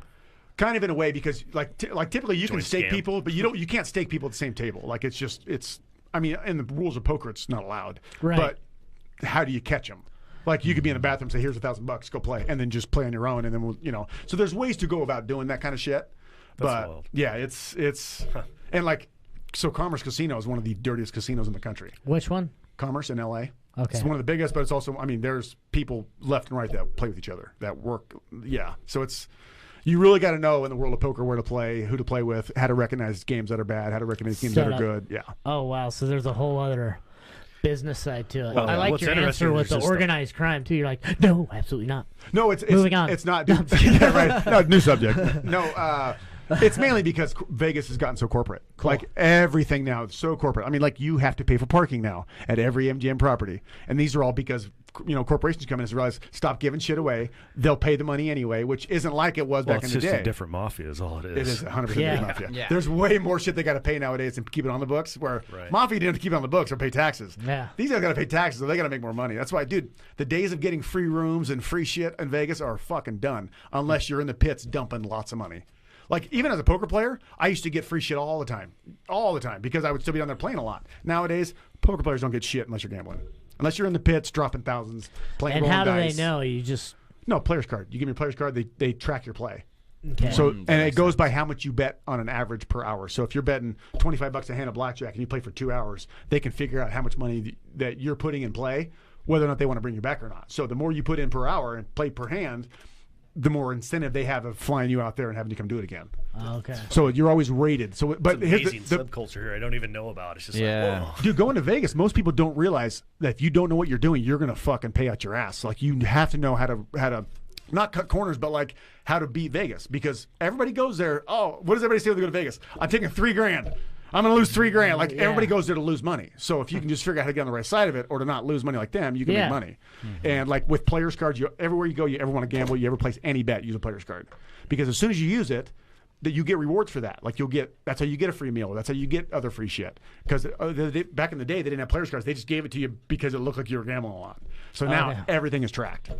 Wow. Yeah. So it's way different now. That's wild. A buddy of mine was a craps dealer at the MGM back in the 90s, I guess it was, for I want to say like 10 years he was down there. And he always used to tell me these hilarious stories, but it was all about people that just came in getting fucked up and blowing their money. Yeah. So like Jean-Claude Van Damme would always come to his table with he said his French friends, Belgian friends, whatever, and they were just shitty ass drunk, and they were just throwing money down. That's all they did. But then I hear about this whole thing here. I'm like, fuck. It goes to show you why it's a business. Yeah, like, no, I see. I totally dude, get it. I see it every fucking weekend. Dude, the funniest thing is because a lot of times poker players will be sitting there watching or playing cards at the end of the night. It's 1, 2, 3 in the morning. You'll see the fucking young, dumb girls coming out of the club, fucking makeup smeared, fucking holding their glasses or holding their shoes, walking, just train wreck after train wreck. And it's one of the funniest things to see in Vegas because I've seen it for years. And at the end of the night, basically all the ones that didn't get taken home come out of the fucking club holding their fucking, usually holding a drink, holding their shoes, and got fucking mascara, and they just look like train wrecks. It's every fucking weekend. How many of them are out there gaming for Mr. Pockets? Oh, no. The ones that are doing those, you have to know how to scope them out, too. So the whole way you see, like, hookers that are in the casinos, like the real nice, good-looking call girls, they're always hanging out, like, usually at the center bar. You'll see a girl sitting by herself having a drink. Usually, like, it's one fucking drink, and they'll have $20 in the machine ahead of them. So what hookers do, so that they don't get in trouble, is they'll sit down at a bar, which is usually a center bar right in the middle of the casino. They'll put a $20 in the machine and then drink for free while the $20 is in there. So technically, they're spending money because you can't sit there and be a prostitute. But you can sit there gambling, and then when guys come up, they just hit on them. And that's the craziest thing is like middle of the night when you're walking through a casino. How many times I've had women approach me, like, "Hey, honey, you need some help to your room? Where are you heading?" Like all the time. And I've never in my life I've been a guy that's ever paid for pussy. But watching these girls, these fucking sharks go out, they look for younger guys in their young 20s that are just shit faced. That's what they look for, and they try and get you to the rob them blind. They can rob you fucking blind, and more times than not, you're not going up there with just a girl. There's going to be a guy that's going to follow you into the room, and then he's my security, and I told you it was $500, and no, it was only $100, and then you get your ass beat if you don't pay him. So there's a lot of crooked shit that goes in Vegas too. I bet. Yeah, that is wild. It's shit like that. How's the security got to be on each hotel? I mean, you can't even secure something like that. Like, how are you going to secure in Vegas a girl walking by in a nice dress and a guy shit facing them talking? And then going to a room. Because it's on every corner. It's every fucking corner. So I mean, how you that makes sense. And the prostitutes know that shit, so they fucking work the system just as well. Same thing. Game of numbers. It is. The odds. Oh, absolutely. Like just being a guy who's walking through a casino by myself all the time. I've seen it so many fucking times. It's funny to me because I've walked through there like. With my brother before, we would walk through a casino. I'm like, yep, there's a hooker. Yep, there's a hooker. And like they look like just a good-looking girl sitting at a bar by themselves, all dressed up, and that's what they are. Yeah. See, this makes me want to go to Vegas just to observe. Oh, the people watching in Vegas before, but yeah, I like people watching. People watching. It is incredible, especially just sit outside of a club at the end of the night. Right. I'm fucking telling you the truth. Sober, and just watch. It's fun. Yeah, when I was in Vancouver the last time, Canada. They have high crime, high prostitution, all kinds of shit. And I literally every night I'd sit at my hotel window just watching the shit going on down the street, just because it was, I mean, one, it was fucked up, but two, it was just entertaining for me. I mean, there was a Cambodian or Vietnamese restaurant across the street, and they had a whole gang thing going on out there. I watched the guy get his ass beat, get his car. Basically, he parked in the wrong spot, and so the owners tied to the restaurant. A couple Asian guys came in, blocked his car in, and when he came out, they just fucked him up. Wow. And then they left. And then I was watching another guy. He was doing the rounds, homeless guy, doing the rounds over McDonald's, not eating food off of platters and out of the trash, taking them to the prostitutes. And I was just like, check this shit out. Dude. Passing drugs out. There was a I watched one prostitute get 3 different Joes one night.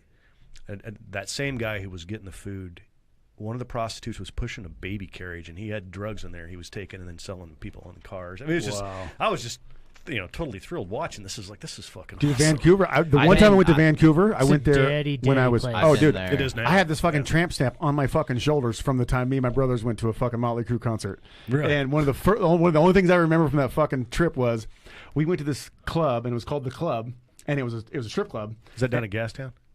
It was downtown Vancouver. So this was 20 years ago. Okay. And it was called The Club. I mean, we go in, and I'm not kidding you. It was one of the coolest things ever because they gave us these beers that were this big. Mm-hmm. We sat at the stage, and behind the stage was like this 100-inch fucking TV that had SportsCenter on.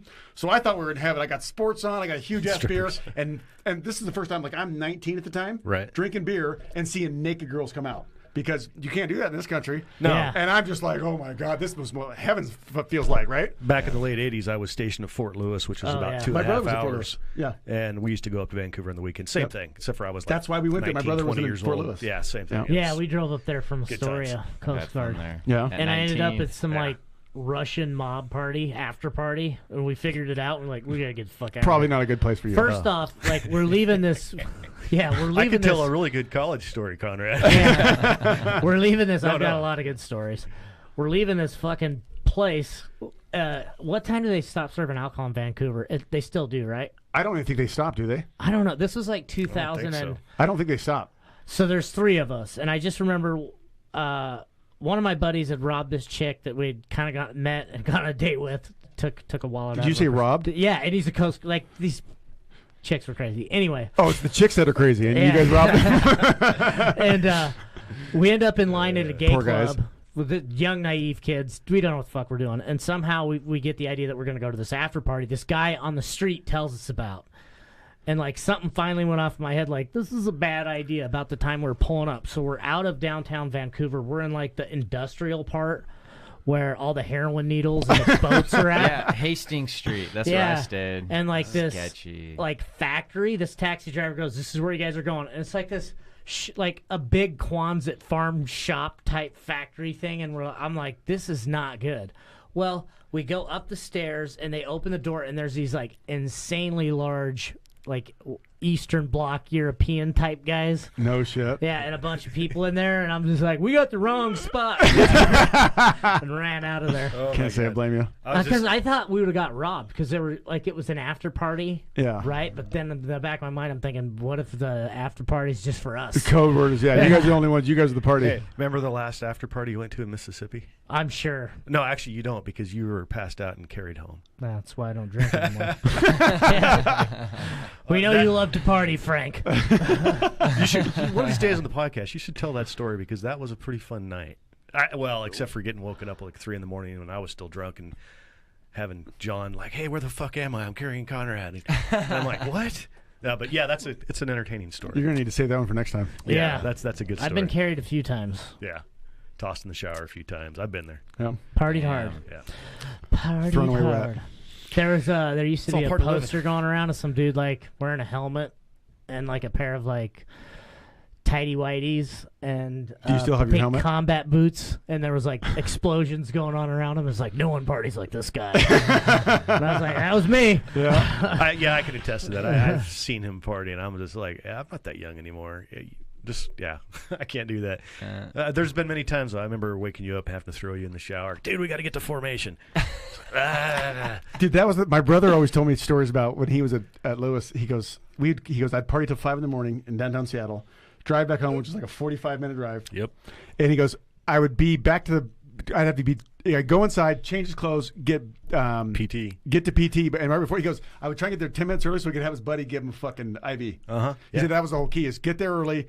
Get an IV, you're good in 10 minutes. I can work all day. Yeah. Mostly good, but once you start, if you're doing a long run after a hard night of drinking and you didn't sleep, you can smell it. Everybody's like smelling like whiskey or sour beer, and you're like, and pretty soon there's 5 or 10 guys on the side of the road puking. They're like, keep running. Ugh. Oh yeah, Pretty good old common. days. Yeah. That is common. It's a military Drill hall tradition. usually smells like Oh yeah, Does a bad night. Yeah. yeah. Drill weekend there's a lot of alcohol going on. And active duty it's like that except for probably 10 times worse. Yeah. And yeah, I got out of that scene pretty quick. I was just like, I ain't doing this no more. I get tired of hangovers. Well, it's rooted deep within. It's been an old traditional. Yeah. They're trying to weed it out now, but. Well, that's just like they tried to weed out tobacco use, smoking, and then everybody starts dipping instead. Because like when I was active, everybody smoked. Now it's like everybody dips. Yeah, and it's I think there's a lot of, even in the military, I think a lot of us guys that have gone out and been more public, like with a forum like this and stuff, and how we talk and we cuss every other word. Yeah. It's because there's no context to those words. Right. I think we just have a different mindset on a lot of stuff. It is a different mindset. And there's a lot more like that's why you we can don't relate to need military people easy. Yeah, because you've had that mindset, and you don't have to nerf shit so much. No. And that's one of the problems. I think sometimes it's like, yeah, no, it's good to tell someone to shut the fuck up. Sometimes, yeah, I agree. Hey, shut the fuck up, listen, blah blah blah, and you kind of get that in the military. I think that's one of the good things. People are brutally honest. Yeah, it's part of their job to be brutally honest, especially if you're a leader. You got to be, so your guys know where they stand. Yep. Or what they're fucked and up they can on, trust what they you. need to fix. Yes, exactly. That's why they get such strong bonds too. Yep. I mean, there is some bullshit, chicanery crap that goes on behind the scenes with who's fucking whose wife, that kind of shit. But that usually gets weeded out too if it gets uncovered. Yeah. One of the last shooters I was in, and some shit came out later on. It just totally blew me away. I never suspected it. And I'm not going to name names on the air, but I think you know what I'm talking about. I think I'm the one that told you about it. Yeah, because I was shocked. No, I found out the rest of the story a little bit later. There's two sides to it, I'm guessing. Yes. But yeah, well, we can talk about that off air. But it's just, again, they become like such family that when you hear that kind of shit, you're just, it's like, your parent dying or something like that. It's shocking. You're like, what the fuck? But I don't know. I miss military culture sometimes. Yeah. I can't be that honest at work because I would get fired. Yeah, I know. I've been accused of, hey, you got to tone it down. You can't tell people exactly what you're thinking. I'm like, well, I'm just being honest. Well, and you can't do that. I think there's something to be said about, I think, like, we're wired to do it. Like, if we have a disagreement, it's okay if we hit each other and then go, moving on. Right. Yeah. And really move on like men. Yeah. And we used to you have to do that in certain situations in the military, and you learn that, okay, that's okay. It's okay for two guys. That's like people yelling and screaming at each other, and then, okay, let we're do over it. Yeah. And now we can move on. Sometimes, and I think in our society now, way too often we tell younger people you can't open that release valve. Right. And then it builds up and builds up, and then they fucking explode, and you shoot fucking kids at a video whatever. game. Yeah, exactly. Contest. Man, that was so fucked up the other week. Jesus. Oh, dude, trust me, that already freaked me out because being a guy who plays in poker, like when I go down to Vegas, the World Series of Poker, I was talking this last night with my friend, and because she showed it to me, and I was like, think about that now, where there's thousands of people in one huge hall in a casino, and there's no security. Because there's not. Yeah. Like they have security guys in yellow fucking shirts sitting at the door with a fucking microphone or with a unarmed walkie-talkie. Yeah. They're basically where. And you're talking, if somebody went in there, you could not find an easier place to do it because it's just a sea of people. Yeah. Where were you at when that happened? Were you up here or were you down there? No, I wasn't even there. What's funny is my buddy was there at the concert. I was coming down the next weekend. Yeah. So you were up here. I was. I went down the next weekend because I drove right by it and I saw at the Mandalay Bay where they saw the window out and all that, and it's an eerie feeling, and that was, like I said, I was down there 4 days after it happened, so it was weird. Everybody was talking about it, and what was the deal with the police down there? Nobody knows because everything went quiet so fucking quick that there's something being covered up about it. Yes. But they were in a bunch of hot water before that for something else, right? I don't even know. But I know you're right. I just don't know what it was. Yeah, I remember we kind of touched on this before about some of the shady shit that was going on with the police department. But they came out with a final report on the shooting. And even the final report, there was so much stuff that was left unsaid that make you go, what the fuck was going on? Well, my buddy was there, and he goes, I cannot even see how there would not be multiple shooters. He goes, after all this shit coming out later on, he's like, we were hearing gunshots coming from everywhere. I watched a lot of the videos, and some of the ones people were saying multiple gunshots. I think they've never been in an area where there's been a lot of shooting going on. Because so there's going to be a lot of echoes. There's going to be a lot of bouncing of sound. Issues, and especially again, with if you've never been in a high stress situation, somebody's dumping tons of rounds. Sometimes it's hard to pinpoint where it's coming from, or it seems like it's coming from different locations. It just seems to me like, how the fuck does it go from being that big of a deal and then like within less than 2 weeks, silent? Right. We never heard anything what came out afterwards. So I'm like, I don't know. You don't really know what to think. Do you think that well, the could final be, report said they could not uncover a motive. Right. And it seems like there's a lot of missing things there. Do you think that could be our sensitivity to these shootings now as a country? Is just kind of like it's one of the things. Isn't that sad? Yeah. Like the fact that something that big can happen, that means people can die, and within 2 weeks we're not even talking about it. Well, that's because the media controls the narrative of what they want to stimulate you with or detune you with on TV all the time. 100%. Yeah, you see that with politics. I mean, all the Trump haters in the media. I think every day it's a new Trump scandal, and it's I think nothing. the common denominator that's been pretty well discussed too between all these shooters mainly drugs is the fact that they're on antipsychotic meds or were on at some point taken off, put on. Well, the thing about a lot of those drugs, if you read, I don't remember the name of the drug specifically, but I was reading about these antipsychotic drugs, and if you read it, the side effects are psychotic episodes. Yeah. I mean, it's plain and clear. It says a possible byproduct is this, and you're like, well, why the fuck would anybody take that? How does that even get approved? Like, how the fuck does something like that even get approved once you find out that's a possibility? Money. Well, yeah, I mean, exactly there's money. Yeah, there's money. A lot of money in lobbying. That's where you get into the big pharma, conspiracies. Yeah. Which it depends on who you talk to. Some people, no, it's bullshit. But it seems to me that there's a lot of. Oh, you want to know who else was on antipsychotics? Hitler, you fucking libtards. There's a connection you could make. He was taking like speed. Oh, he was taking amphetamines. Everything. He Yeah, was taking look at his doctor's notes. He was on so much goddamn shit that they said that like a normal human, like the tolerance level by the time he actually killed himself. Yeah, well, and that's up for debate. But right. But yeah, his physician notes were insane. Yeah, we're talking uppers, downers, all arounders, right, midnighters. His big thing though that they always talked about, at least that I'd seen, was amphetamines. All the big uppers, big stimulants, and not like small doses, large doses. This guy wasn't microdosing; he was just pounding that shit. No shit. And they say if they show the chart on what meth can do to your brain, oh yeah, same shit. So you got to think by the end, the dude was fucking. He was already Looney Tunes, but you throw him on all that shit. It's a dangerous mix. You find that in a lot of religions. Again, I was back to religions. Back to religion. These people that are having these interventions by Christ or whatever that gives them direction, a lot of it's caused by something they're taking. Yep. I think. Yeah, how do you think they fucking got that wizard suit on? You think they just soberly walked to the closet and were like, I think I'm going to dress like a goddamn wizard from 1605 today with some gold stripes.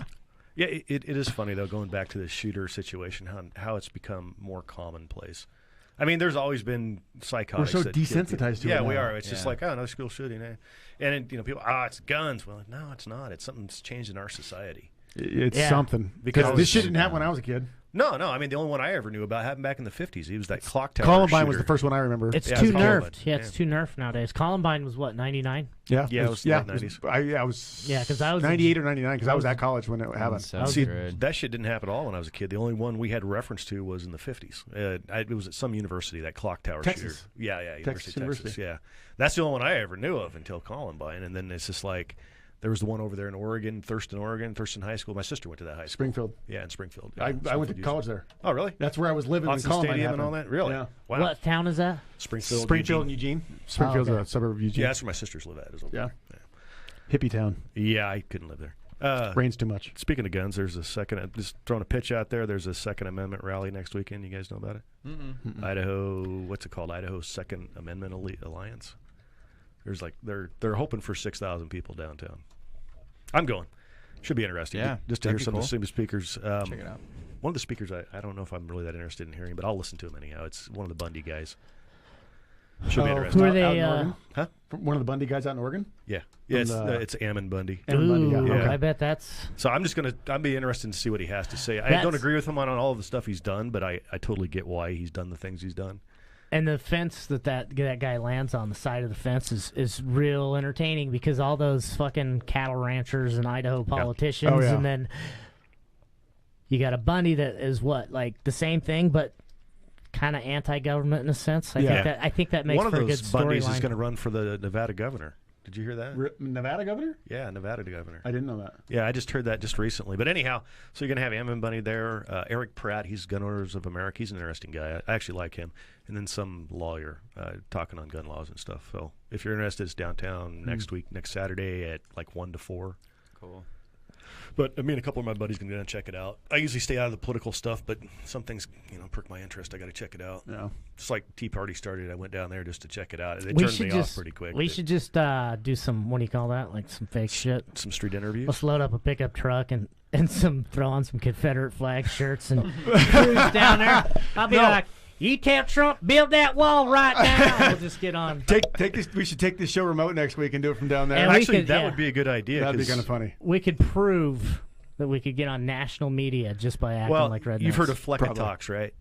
What's that? Flecka Talks. I have not. He's on YouTube. He's a kind of conservative guy, but he'll go to all these like Antifa rallies and just interview random people, and it's pretty entertaining sometimes. There's some dumb motherfuckers out there, and that's on both sides of the aisle. Both sides. Yeah, I mean that's probably one of. I'm a big supporter of the Second Amendment, but my biggest reason to go in is just for the people watching to see what the hell is going on. It would be almost intriguing just to go watch all the fucking people. The Tea Party one I went to, I went for the same reason, and a buddy of mine, he's more on the left side, and I've known him my whole life. He's well known in a local band. You ever heard of Built to Spill?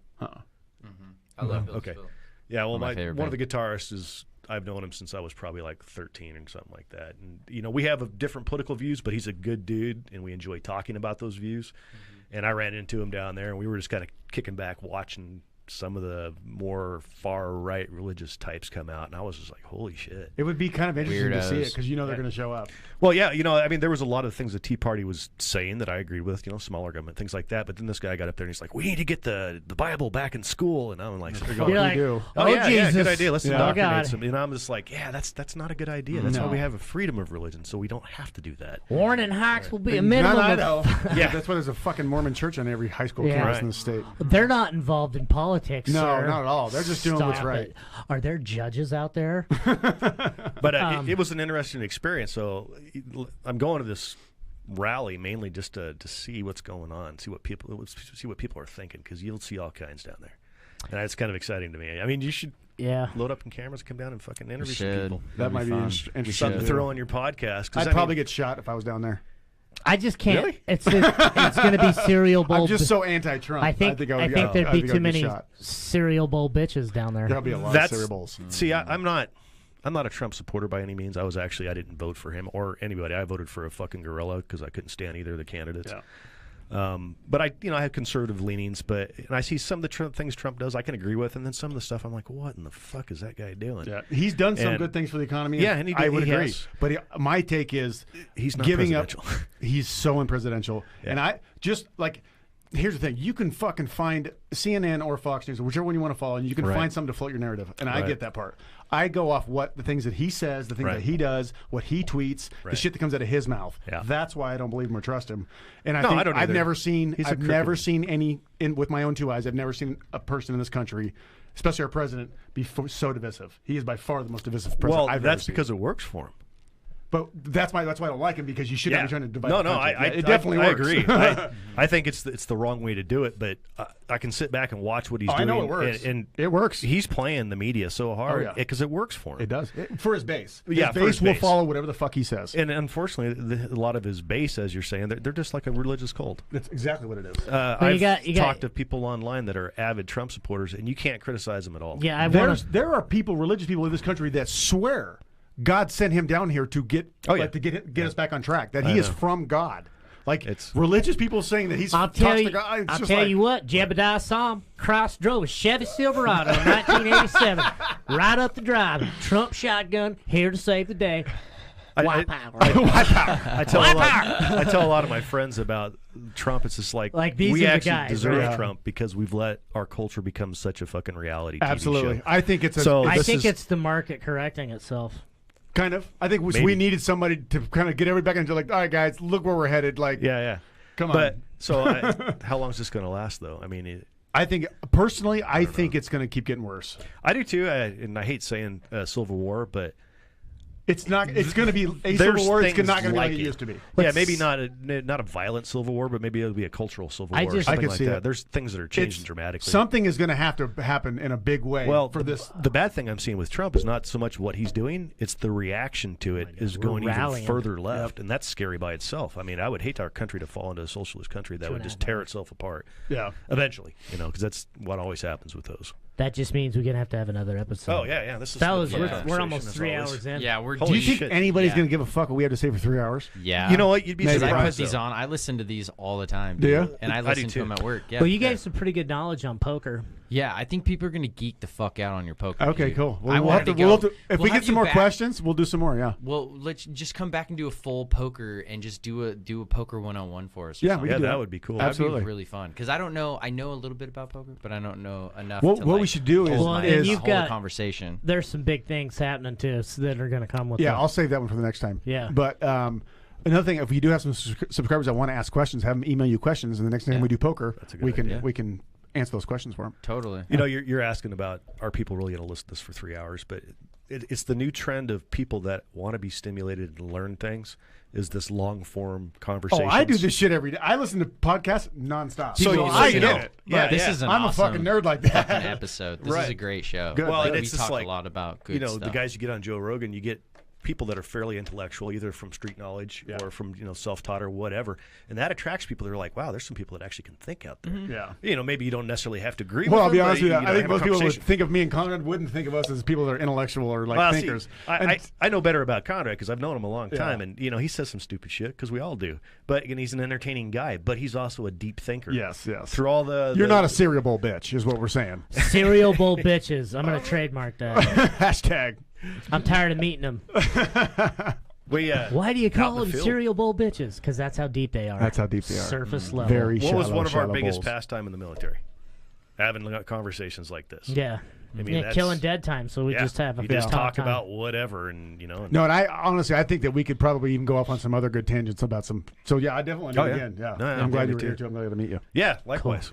It's Definitely. a whole new game for me because I've never got into the gaming world. Well, computer games, yes, but I mean, as far as like poker and that, it's eye-opening. Well, I think that's pretty cool that there's a difference between gambling and poker. Oh, and, such a big and, difference. And to a professional, you understand where the line is. But Yeah. like just from the outside looking in, until I got that knowledge, you just look at it like, oh, it's gambling. It's gambling. Yeah, But really, yeah, like you said, everything's gambling. everything is But this is real gambling. This Yeah. isn't. right. Because the house, that makes sense. The house, The easiest way I always explain to people, I'm like, if you want to understand like what gambling is, if you don't think investing your money in the stock market is not a gamble, then you can think poker's gambling. Like, if you're putting your money at risk in a where there's a chance you can lose, technically you can be that's considered gambling, but not in a skill-based proposition. If there's skill involved, you're not gambling.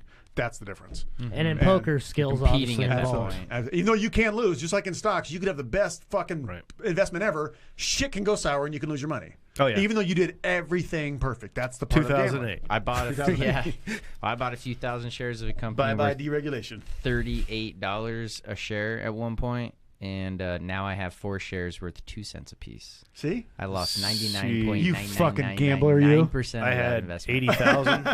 I had 80,000 invested in the market, and in 2008 it turned into about 30,000. Whoa. But part of that was divorce related too. But Well, then it's not all so bad. yeah, Just to get rid of that. She got part of it is the problem, but I've made all that money back. The market's it is very good now. I can see how poker see- and market are similar. Absolutely. And Absolutely. that's when the whores come in. I would- $20 to pay the rent. Maybe I'll spend it on the whore instead.